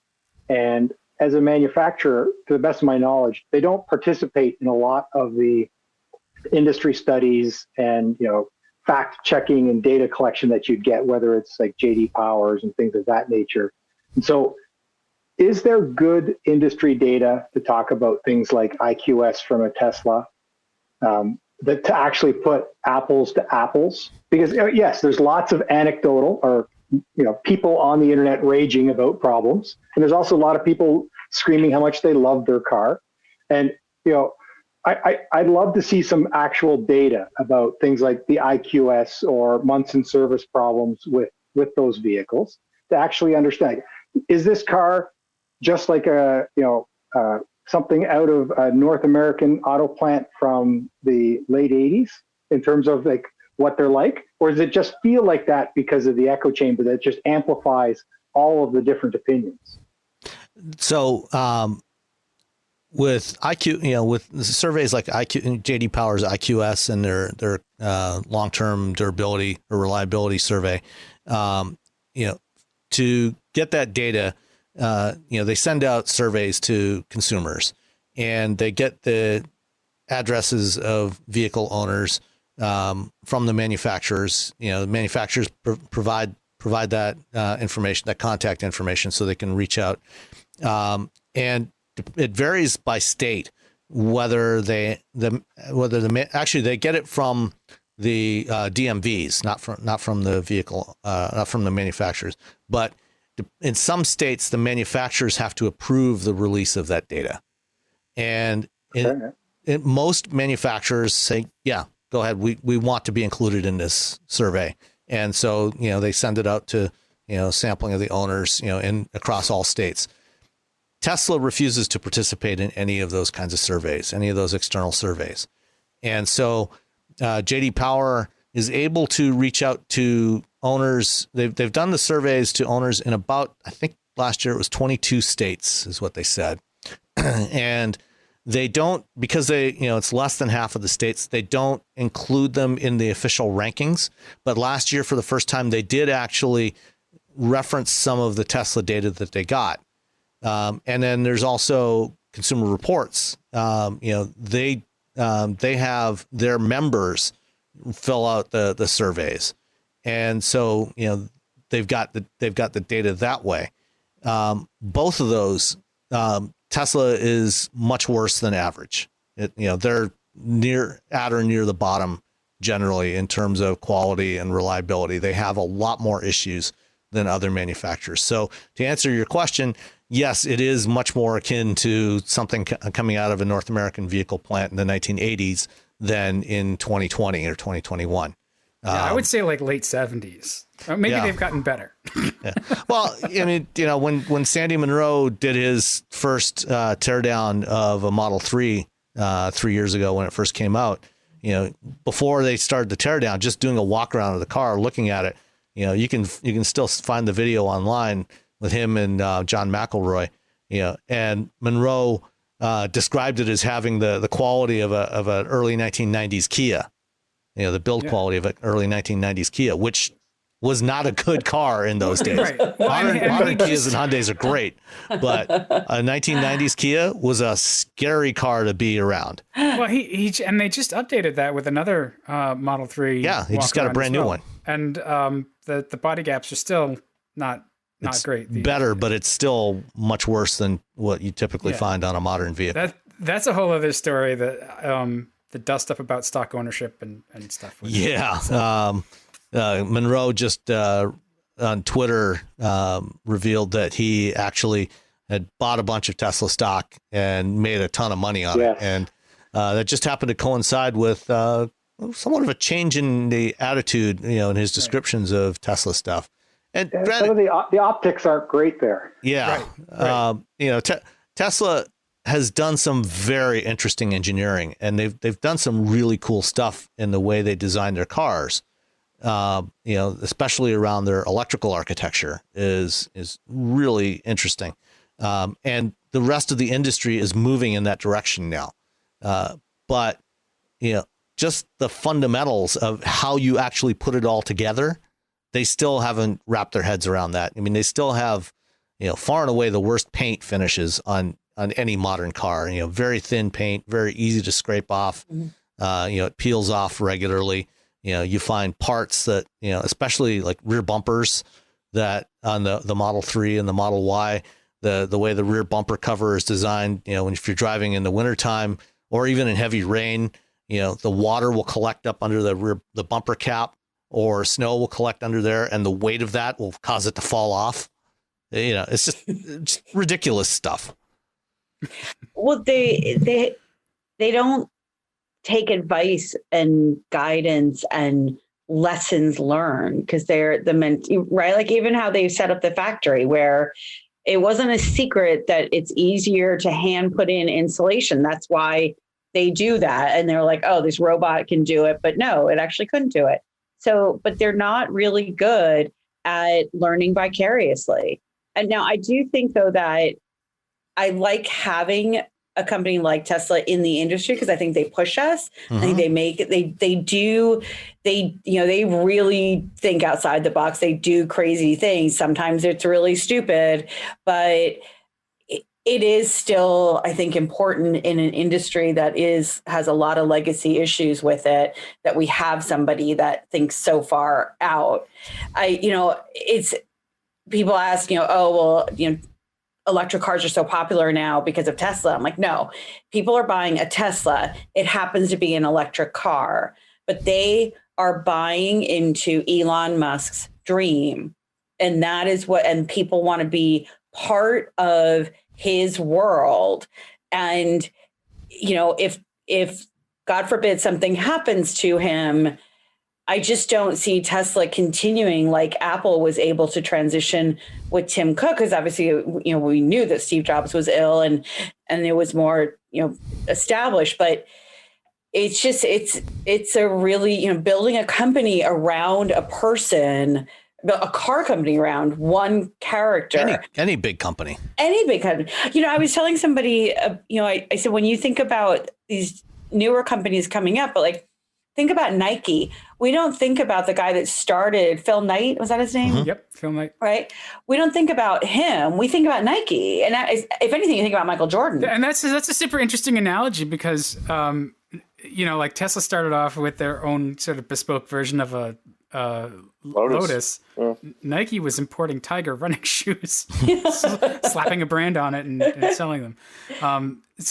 Yeah, I'm sorry. I didn't mean to interrupt you. No, it's okay. No, saw the power. It's just interesting. I mean, it's. I think that, again, there's definitely a lot of issues with Tesla. There's no doubt, but I am grateful that they're in the industry, because I think they do push us. Oh yeah, I agree with that. I think to play out the Apple analogy a little bit. I don't worry so much about somebody replacing Elon Musk as the figurehead of that company. What makes the cars great, because they're truly innovative, that's going to continue. And very much like there's a contingent of people who are very loyal to Apple hardware. I'm on a MacBook Pro right now, and when I need to replace my production machines, I'm looking at Mac Pros and stuff as my first stop, not because other solutions don't exist. They do. And there's lots of actually other very clever ways to fill the same need for a lot lower cost. And it's just that this is a known quantity. I know that I'm going to get X amount of quality, X amount of user experience, and it's going to cost me more, but I'm also going to get 10 years of life out of that thing, that I'm not necessarily going to get from another similar product. And so some of the quality issues, I think the owners are very forgiving, and they can solve them. It's not the end of the company, the fact that their paint sucks, that they can't bolt a unibody together correctly. You can fix that. What you can't really necessarily fix is that engineering culture that they have now pulled the rest of the industry into, which is interesting, because I think you can turn the rest of the industry into more clever engineering faster than you can get them to learn those actual car building skills that they've already got. So we'll see who wins in the end in the race, and we'll see if they actually wind up ever turning a profit. Tesla, they played with the books a little bit too much for my taste. I feel like there's a lot of shadiness going on there. And it's time, they've been around for over 10 years, 15 years. It's time for you to act like a legit business, not a startup where everything is a complete mess. A lot of people it should don't be interesting care, over though. the next. Yeah. Oh, go ahead. No, you go ahead, Pasha. You haven't said much. I want to hear what you have I was just going to say, living in Southern California, where 1 out of 4 or 1 out of 5 cars I see on the road is a Tesla, a lot of people just don't care. Like, they don't care. They got out of an A6, or they got out of that Lease 3 series or that 5 series. and the Tesla is the new hotness, or, it's, they get the carpool sticker and they don't care that it costs $3,000 to repair a screen, or, to them, it's the new appliance. It's not it's also, this is like the Rebecca factor, like the Tesla is definitely a status symbol in Southern California. Definitely. G63 and whatever, all this stuff. Yeah, that's great. But if you could have not only a Tesla, but like you get a custom wrap on it, or you get wheels, or you get whatever. I mean, that says something about you, Sure. Well, and demographically though, so the people who are those early adopters and who can put up with that stuff, they can afford to put up with it. And they've got another car. They've got a second car. Another car, exactly, right. And so I think that's what's kept us out of seeing that $35,000 Model 3 that they actually offered, for at least close to it. Theoretically. When you get down to that price level, that car has to be absolutely flawless. Perfect. Yeah. It does, for sure. So, Dave, what were you going to say? Well, like I say, the quality is a statistic, and there are literally hundreds of thousands of Teslas out there that don't have problems. And if you're one of those people, it is a joy of a car to drive. I borrowed my buddy's Performance M3 for 10 days. And granted, I came out of a Jeep and another 12-year-old car, right? So I take that for what it's worth, right? But it was the most relaxing vehicle I had driven in a long time. It was just smooth, effortless power.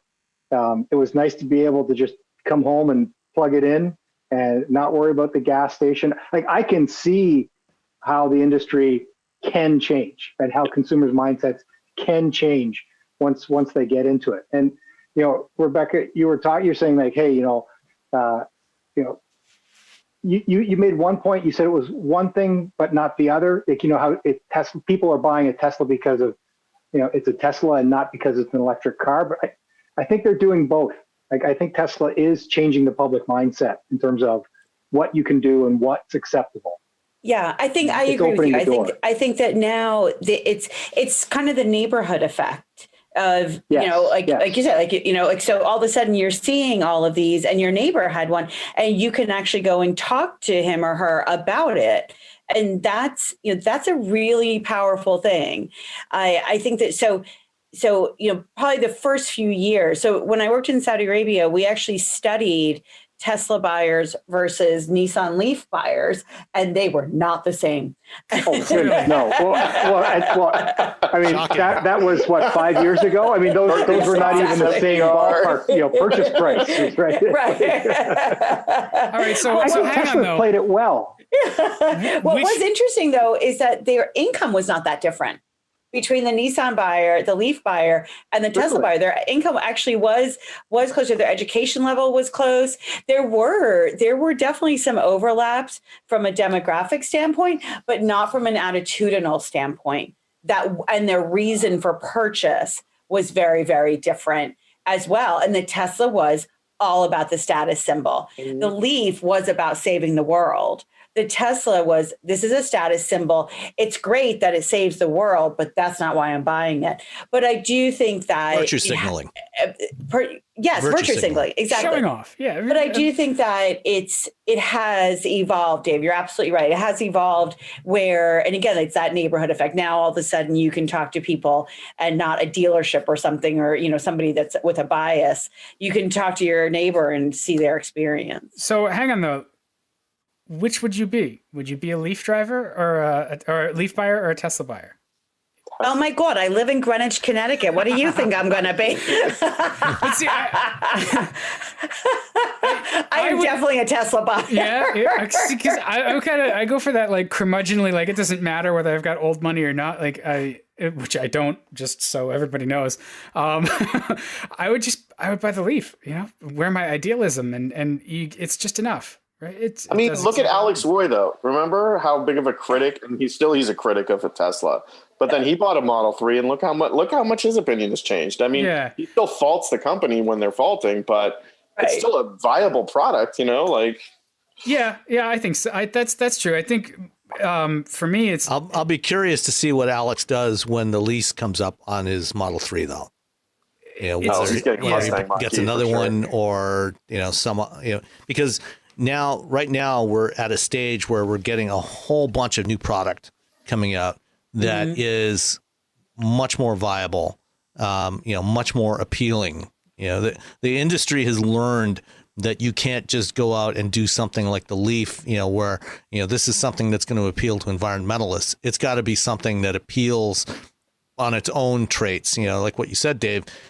Driving it was relaxing and effortless, and the rush of power. Well, you get the same feeling from almost any modern EV now. You drive a Mach-E or a Kona Electric or any number of other EVs, and that experience is exactly the same, and you don't have some of the downsides of owning a Tesla.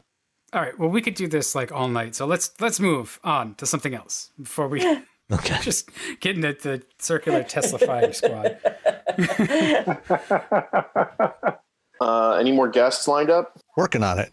Yeah. So actually, we could throw to that right now, and I'll cut it into the show. So the other day, one of the things that we talk about a lot is how cars are marketed and how those campaigns happen. And we talk about usually when the cars are discontinued, we say, they didn't actually try to sell that. And so I actually had talked to a friend at an agency called Zuby Advertising down in Miami. His name's Henry Gomez. He's got a podcast called The Brief Brothers with another guy who's been in advertising for a long time. And he reached out at one point a couple of years ago when I had been talking some smack about the Ford Pride or Ford Proud campaign that's still running. Because I'm a big critic of automotive advertising. I think that they're struggling to figure out how to talk to people. And so I wanted to circle back with him and talk about that a little bit more in depth, and just everybody's idea of how advertising is done for automotive especially is usually not correct. They don't understand the industry. The same as, the logistics of car building seems really simple from the outside, and it's not. So Henry and I talked for a good 40 minutes. And that's, if you're a patron, you've already got it. But for all of the other listeners, I'll cut that into the show now. And you can listen to me tell Henry that he was right. So thanks for making time. We actually first talked because I was on Twitter, as I often am, saying snarky crap. I think it was Twitter or LinkedIn or something, but I said some snarky crap a couple of years ago about Ford campaign. And you reached out sort of calm and steady and said, hey, you might be surprised these ads are different because, I work in advertising and I work in direct response, which is a lot different than brand advertising or selling cars. And so I often have opinions that sometimes don't always take into account all of the things that you guys have to deal with.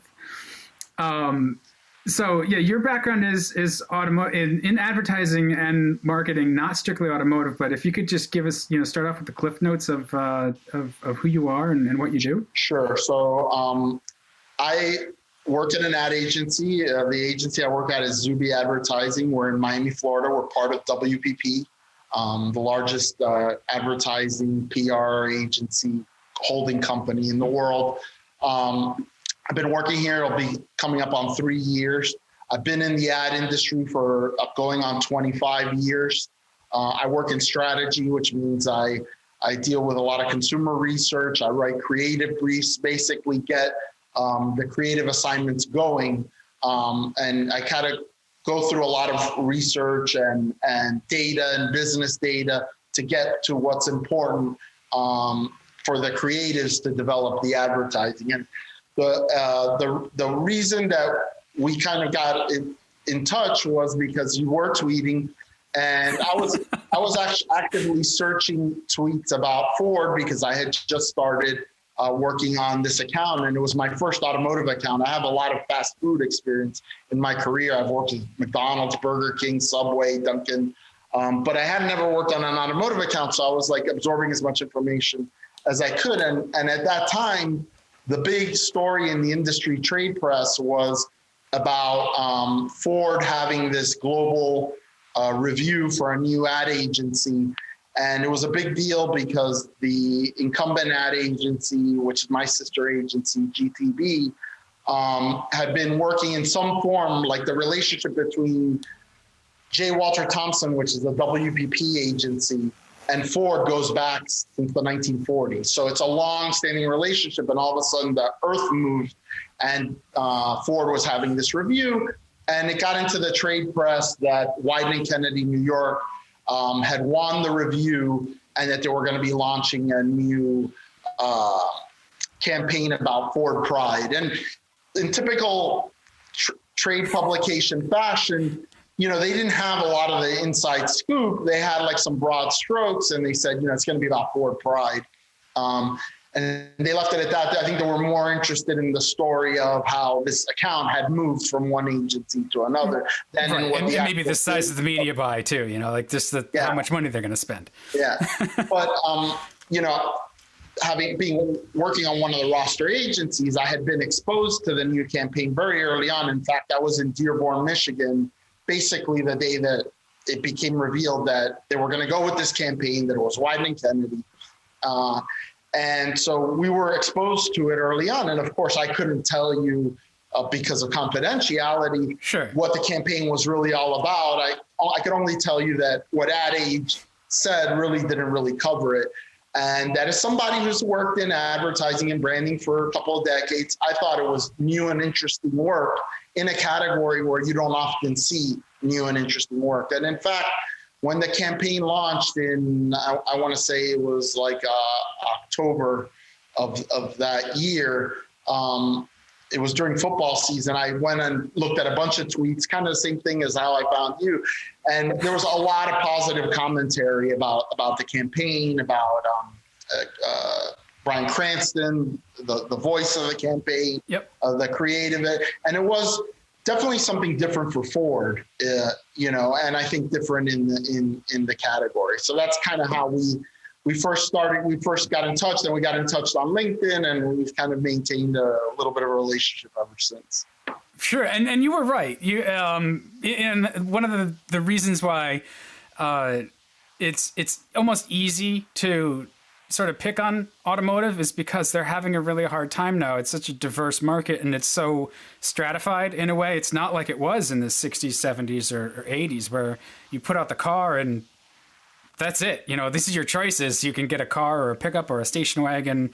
There's a lot of different choices and different demographics and different uses now that kind of didn't exist in the past. And there's also different channels to advertise to people. So you're not necessarily finding people on broadcast. So sports is different a little bit because there is a diverse audience, but other than sports, there's not really an easy way. I think it goes deeper than that. I think automakers have a unique set of challenges that a lot of other brands don't have.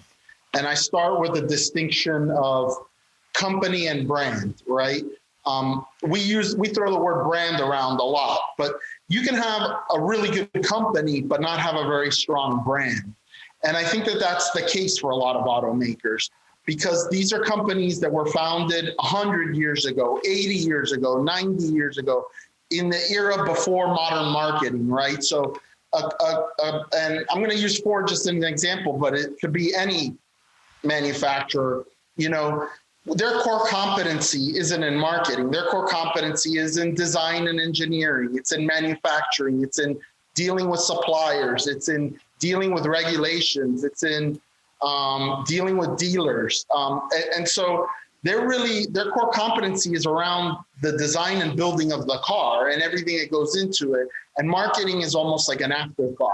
So I think the difference between modern brands that were born like post 1980s as marketing became more formalized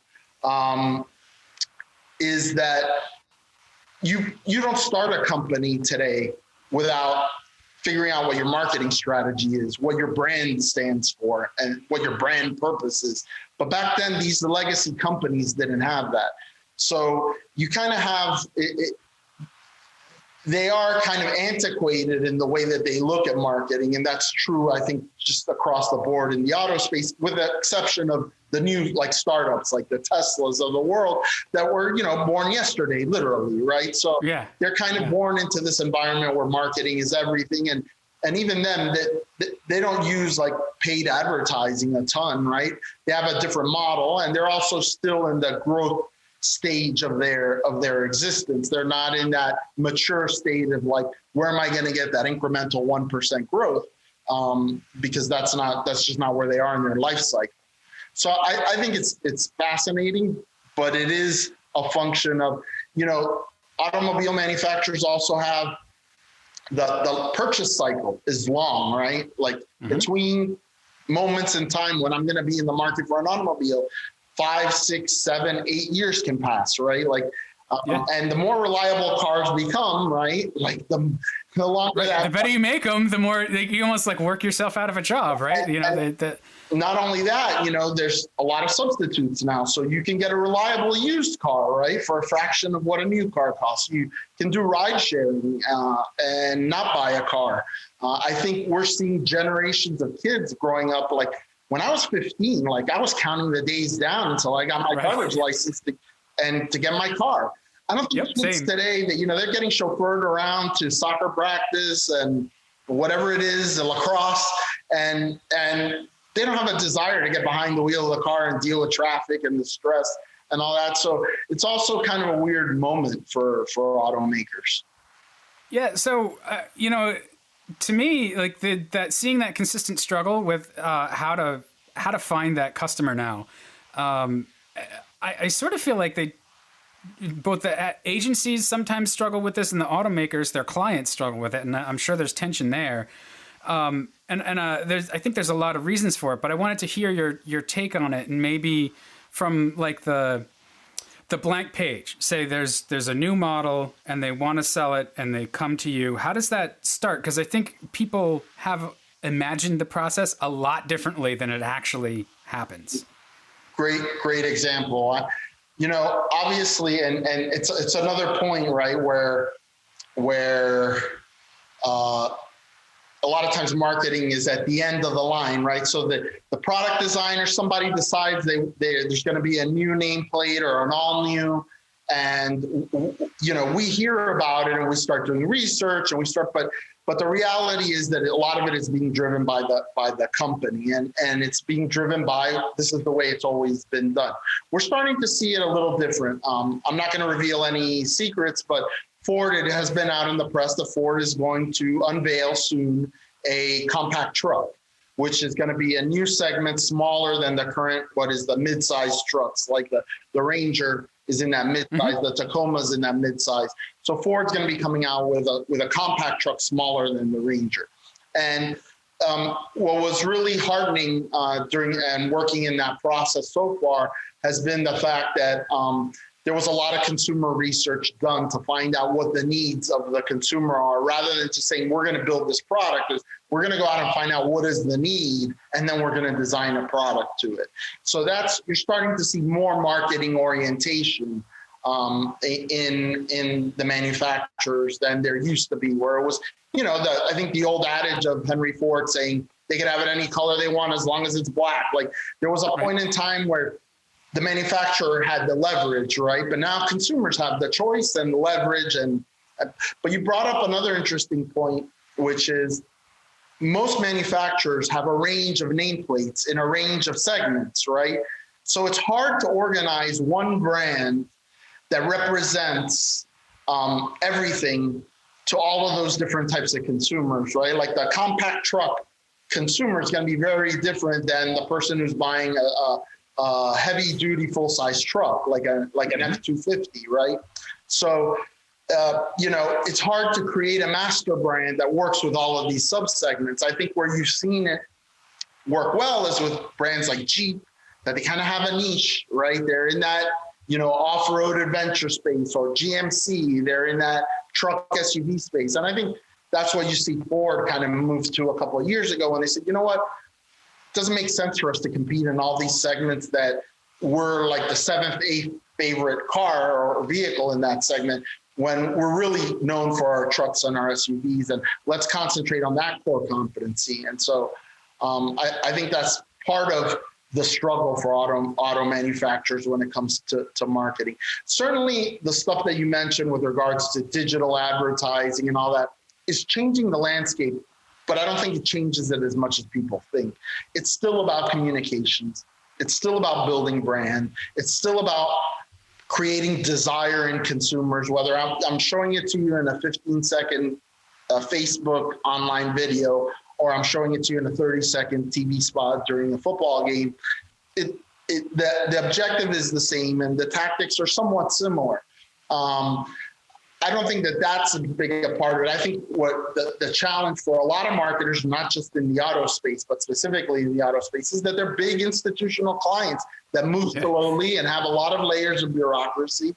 And that's just kind of the way it is. So anything that you can do to kind of streamline the decision-making process, to have agreement on this is what our brand stands for across all of the nameplates, across all of the segments, and have that be strong. You know, a lot of manufacturers have nameplates that are stronger than the parent brand.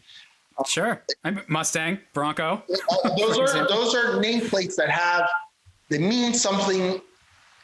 Most people recognize that they're Fords, but Mustang is its own thing, right? And even if you look at the Mustang, it doesn't have a Ford Opel badge on it, right? So part of it is by design because they want to keep it pure, but you know, it is a challenge. If you're Ford, it's like, you know, Mustang is kind of out there on its own, Bronco's out there on its own. And that's true of all manufacturers, I think, that have, you know, some particularly strong nameplates versus others.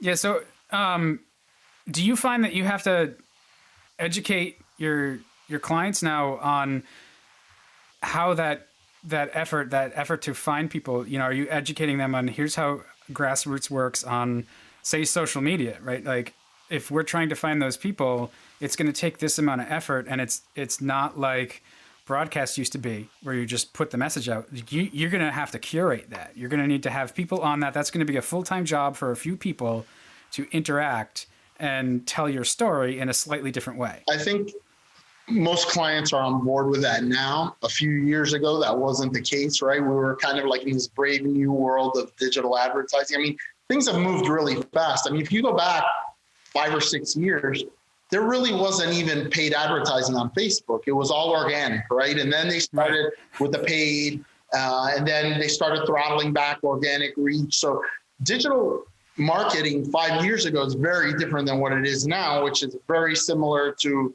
what all types of marketing were before, which is pay to play. You want access to my audience, you got to pay me X amount of money, and we're going to give you at a CPM, this is what you're going to pay. So I think the clients are on board with that now.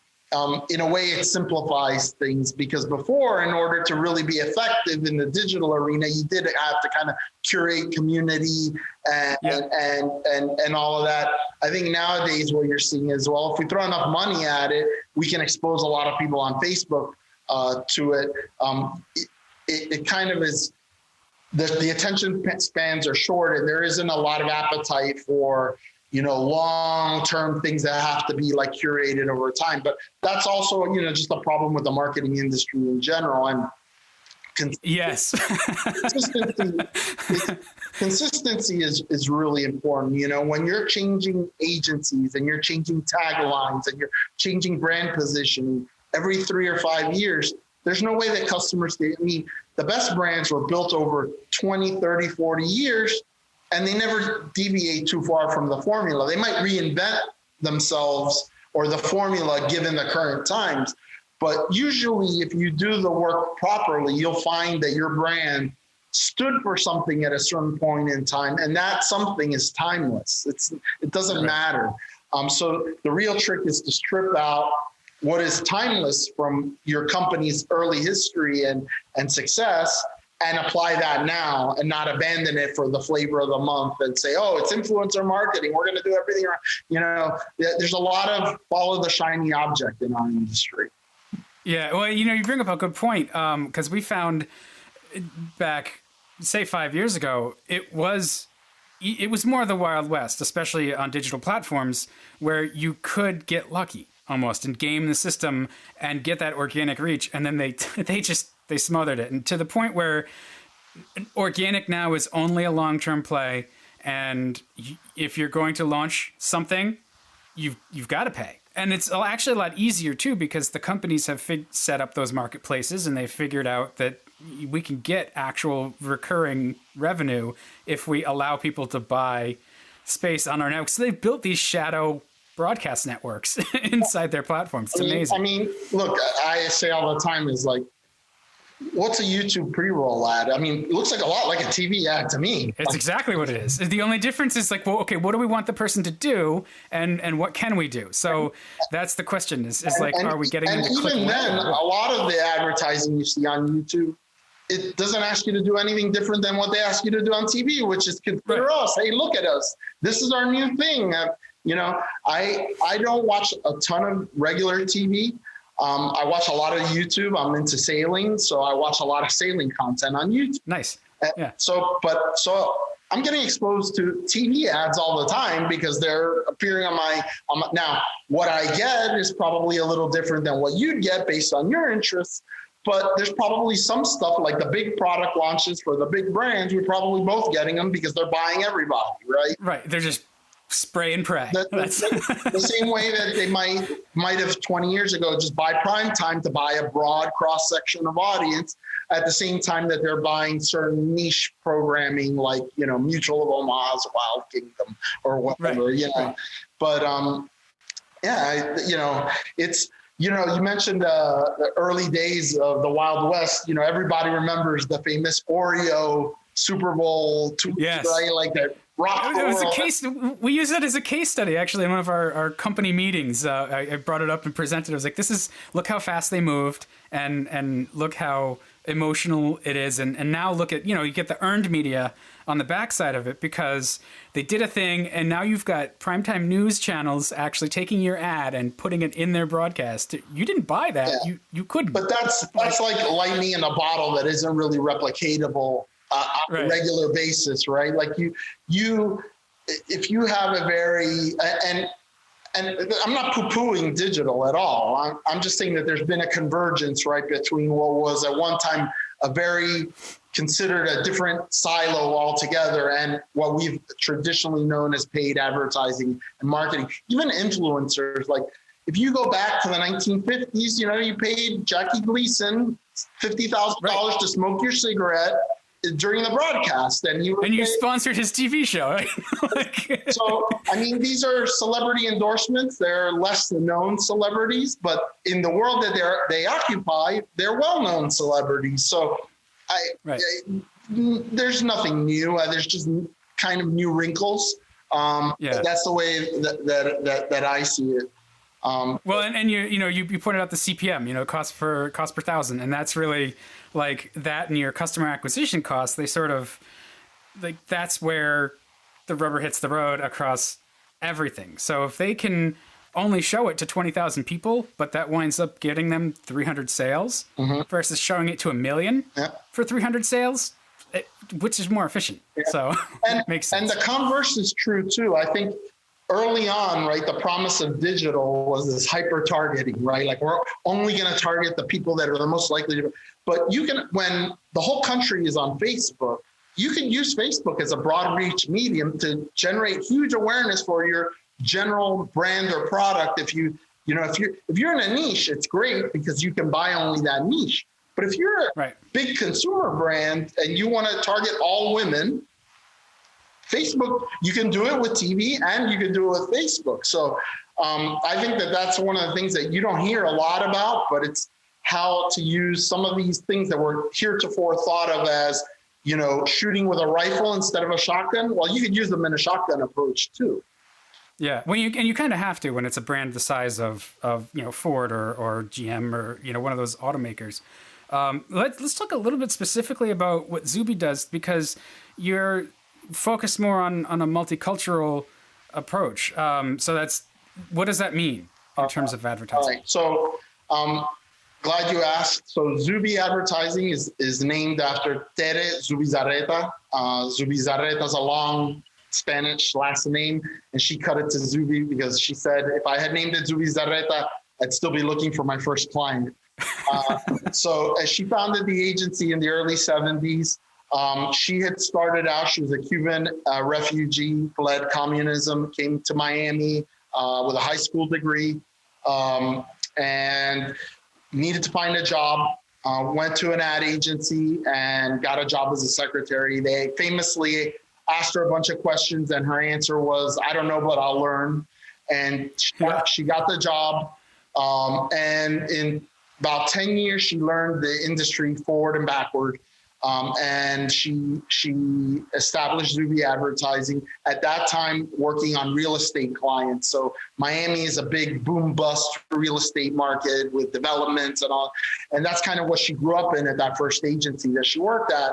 So she started doing what she knew, which was real estate advertising. And then mid-70s, there was a bust, as is often happens in boom bust cycles. And the agency almost went bankrupt. So she started seeing these newspaper articles about how Hispanics were going to be the largest minority group in the country in the 1980s. Like the demographers could already see that eventually Hispanics would overtake blacks as the largest minority in the country. And so she said, that's what I'm going to go after. I'm Hispanic. There's a market here. Nobody's talking to them. So she began evangelizing to corporate America and, began a long history of bringing big blue chip brands into the multicultural marketing world. Brands like PepsiCo, Winn-Dixie's a grocery store down here. Our historical client roster is just a who's who of blue chip agencies, and clients. And even today, we have the Ford Motor Company. That's an account we've had for 25 years. Wow. The JP Morgan Chase. That's a client we've had for 15 years. So we work in the U.S. Hispanic market. Historically, that meant Spanish language advertising. Historically, it meant subpar budgets and, fighting for your budget and your existence every year. Over time, as the Hispanic boom continued to boom, yeah. The space, the Hispanic agency space grew and grew, and it was very vibrant around the turn of the century, around 2000. We had this immigration boom in the 90s and the early 2000s, and that immigration was followed by a baby boom among those immigrants. So that's why the explosive growth in the Hispanic market. What we've seen since is that even though the market continues to expand, the space for dedicated Hispanic agencies has contracted. There's far fewer today than there were. In 2007, 2008, I worked for the largest Hispanic agency in the country. That agency doesn't exist anymore, and we're talking 13 years later. So, but curiously, digital is an interesting area, right? Because now it doesn't become about language anymore. It's not just because our problem was that the media always was in two buckets, English or Spanish. Right. So we were given our area to play in, which was the Spanish language media, and the general market agency would play in the English language media or the general market media, right? But now with things like Facebook, like I can be talked to as a Hispanic in English or in Spanish if you target me, because I let Facebook know that I'm Hispanic and that I'm interested in certain things. So I might get an ad from Ford in Spanish or in English. Either could be produced by Zuby, my agency. So it is fascinating, but it's at its core, there's nothing new about multicultural marketing. It's segment marketing. Segment marketing basically says, hey, is there a segment that you can talk to maybe a little bit differently about your brand and achieve better results than if you just talk to them as one of 330 million Americans, right? Well, yeah, and that's what I wanted to touch on that, because what do you do that is different? It's not just when we do it, it's not just translating the English ad into Spanish. Because you have to be sure, like if I'm putting an ad on the air in Miami, it's got to be the right Spanish. I can't send it to Spain and use Spain Spanish in Miami. Yeah. And I can't have somebody from Venezuela translate. Like, it needs to be the right dialect, and it needs to be a native speaker. And so all of that, just that approach, what changes? Is it just, the things you're portraying? How do you make it ring true? It's a spectrum, right? So there are occasions where we're asked to look at an idea or a campaign, and it works perfectly fine. And frankly, in the old days of Hispanic advertising, unfortunately, a lot of agencies, Hispanic agencies, would tell the client, no, you can't do that. That's not going to work.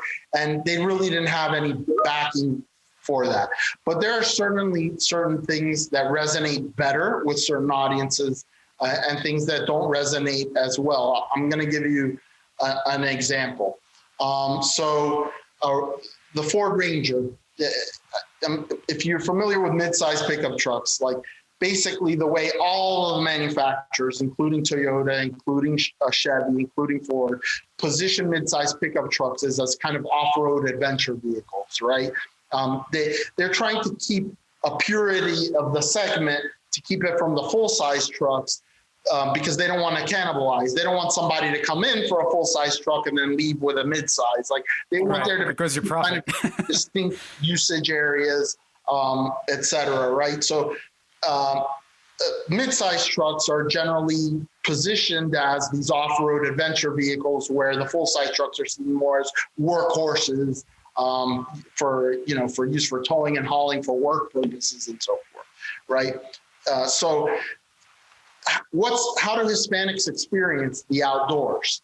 How do they internalize being outdoors? What activities do they do when they're outdoors?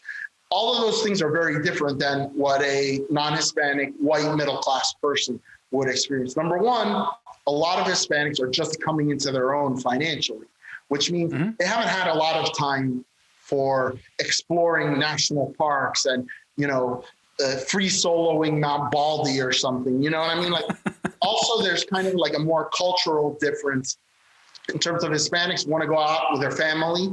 They want to have a leisurely time. They want to enjoy nature more passively, where we kind of see this stereotype on the general market. Like, I want to master myself. I want to master nature. So if you're launching this product and it's intended for the outdoors, then it behooves you to know how Hispanics experience the outdoors and and we're actually doing that assignment right now again, because Bronco Sport, we're working on a campaign to launch Bronco Sport to the Hispanic market, which will start running in February, which we're very excited about. But that's an example, right, of how the premise for the whole segment is different for Hispanics. So we want to portray that in a more tailored way that Hispanics won't look at it and say, oh, no, that's not for me. I'll give you another example in another category. I worked on both Burger King and McDonald's. First Burger King, and then I went to the agency that handled McDonald's, also in the Hispanic market. At that time, Burger King had a campaign that was very effective for them, but it was what I labeled frat boy humor. It was a very slacker-oriented type of cynical satire humor. And it kind of created this world. And McDonald's has always been about families. And the funny thing was, when you'd go into focus groups and you show them Burger King advertising, they would say, I don't recognize this world. Where are the kids? Where are the families, right? And so Burger King was being very, in one way, very disciplined to what their brand was about.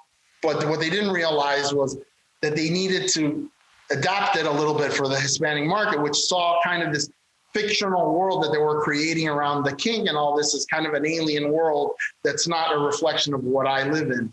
And frankly, and I don't mean this in a demeaning way, Hispanic consumers, because a lot of them were immigrants, a lot of them didn't necessarily have the level of educational attainment that we would expect from a non-Hispanic white American whose family has been here for generations.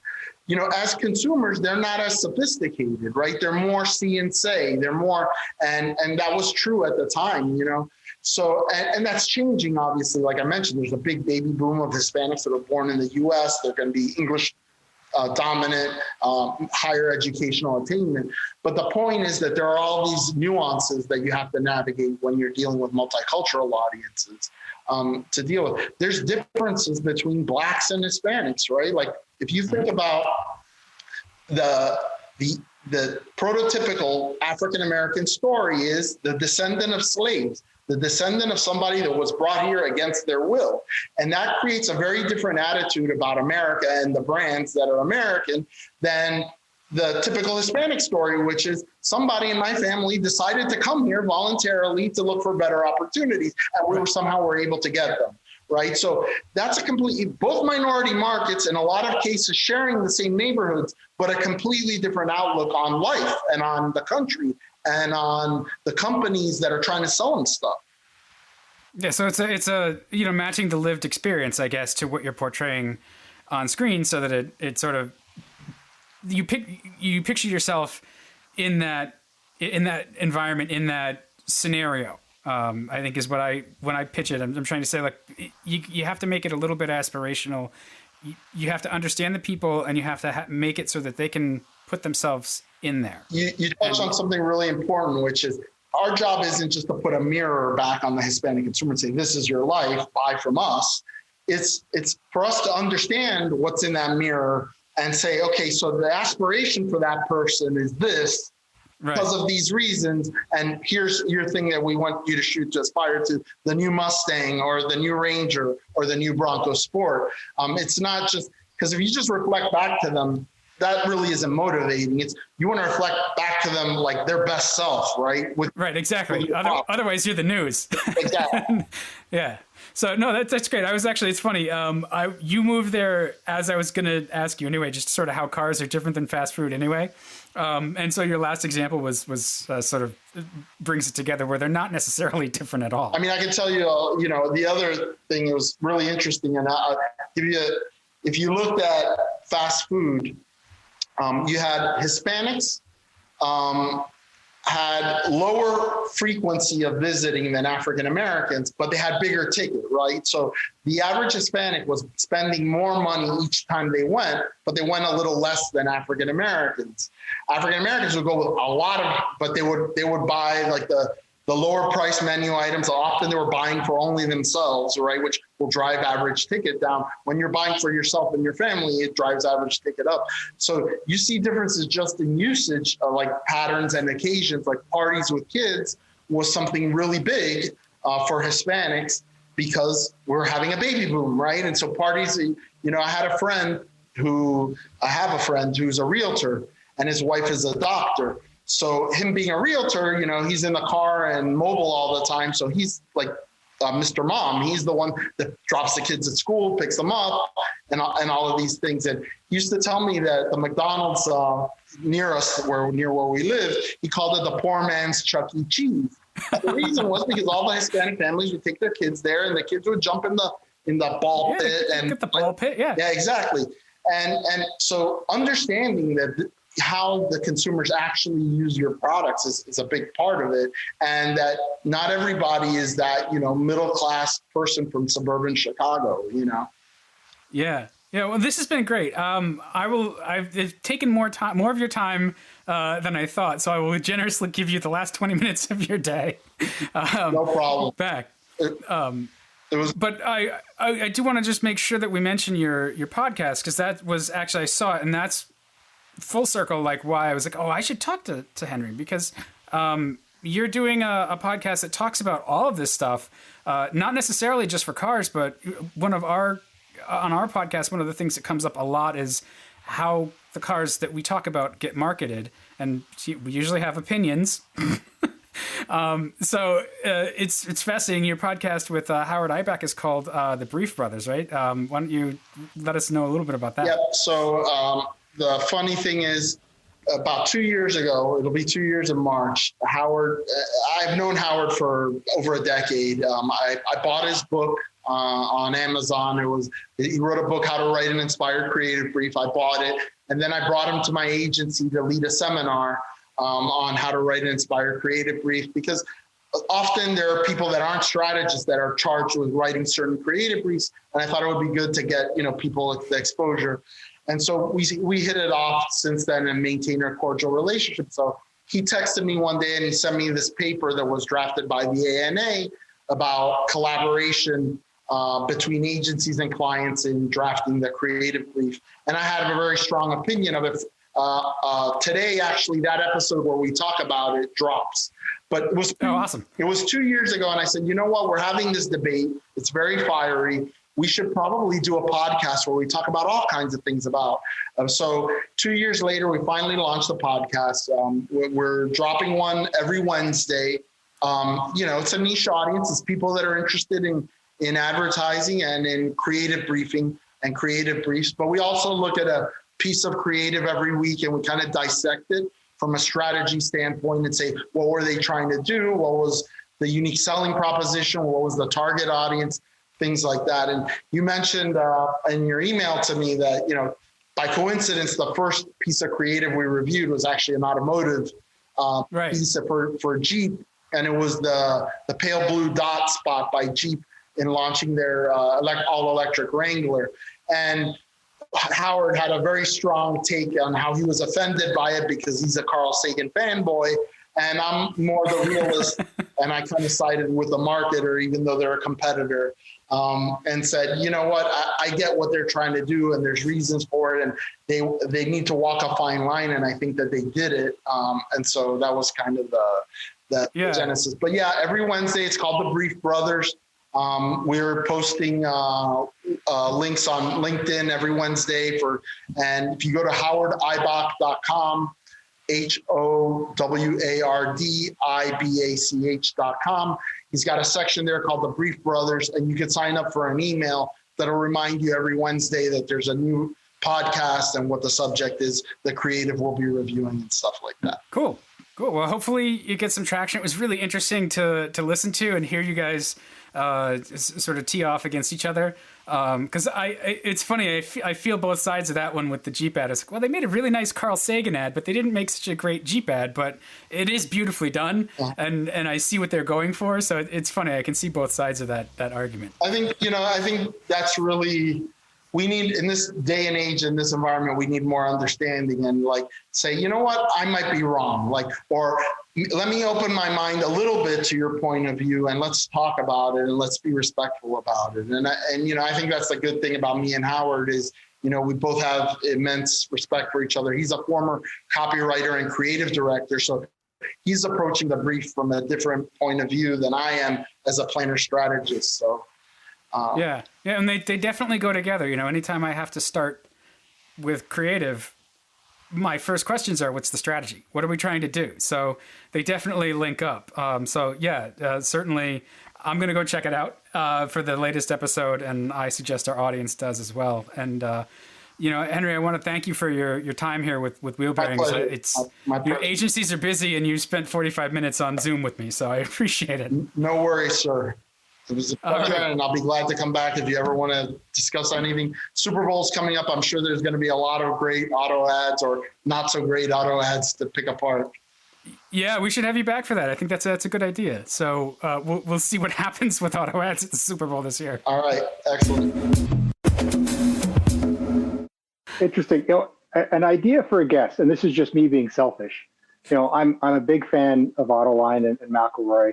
I would enjoy hearing him being interviewed because he does all the interviewing, and I'm sure he's got lots of good stories. They come out once in a while, but I would enjoy a good interview with him, good conversation with him to hear some of his histories. That's a great idea. And I'll shoot him a note and see if he'll come on the show with us. He came on the Autoblog podcast a couple of times back in the day, so I'm sure he's lovely. He'd make some time for us. And there's a couple of surprises we've got lined up with guests. I don't think I'm ready to talk about it, but I'm excited. Dan's got a really good one lined up. Yeah, it's just You're gonna love this one. He's trying so hard not to be a fanboy. He's gonna reincarnate Sergio.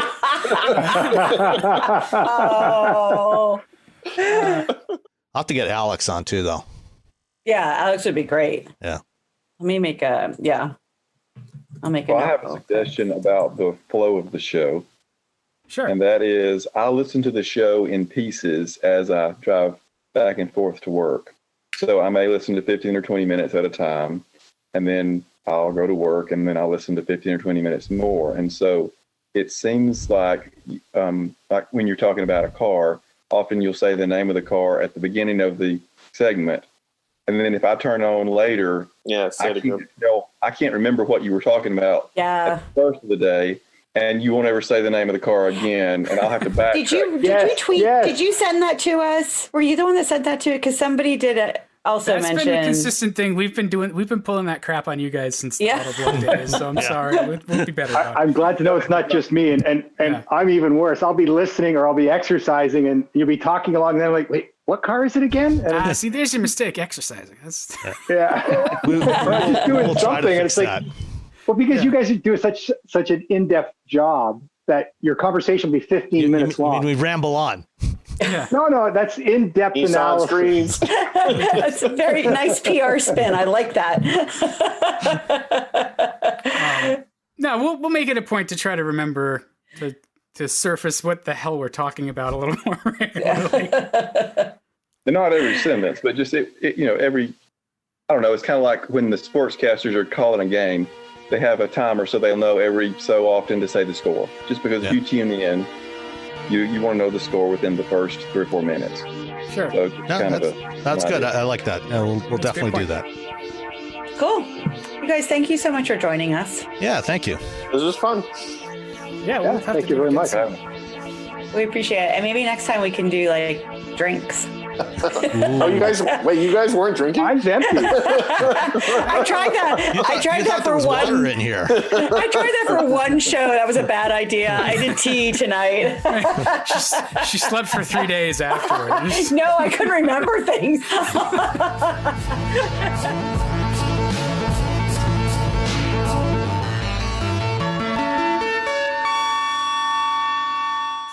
Thanks for listening to Wheel Bearings. Hey, we love to listen to our listeners, too. Drop us an email to feedback@wheelbearings.media with your thoughts, questions, or conversation starters. That's feedback@wheelbearings.media. You can also find us on Twitter @wheelbearingscast. Don't use any vowels except for the A in cast. So that's WHLBRNGS cast. Thanks again. We hope to hear from you soon.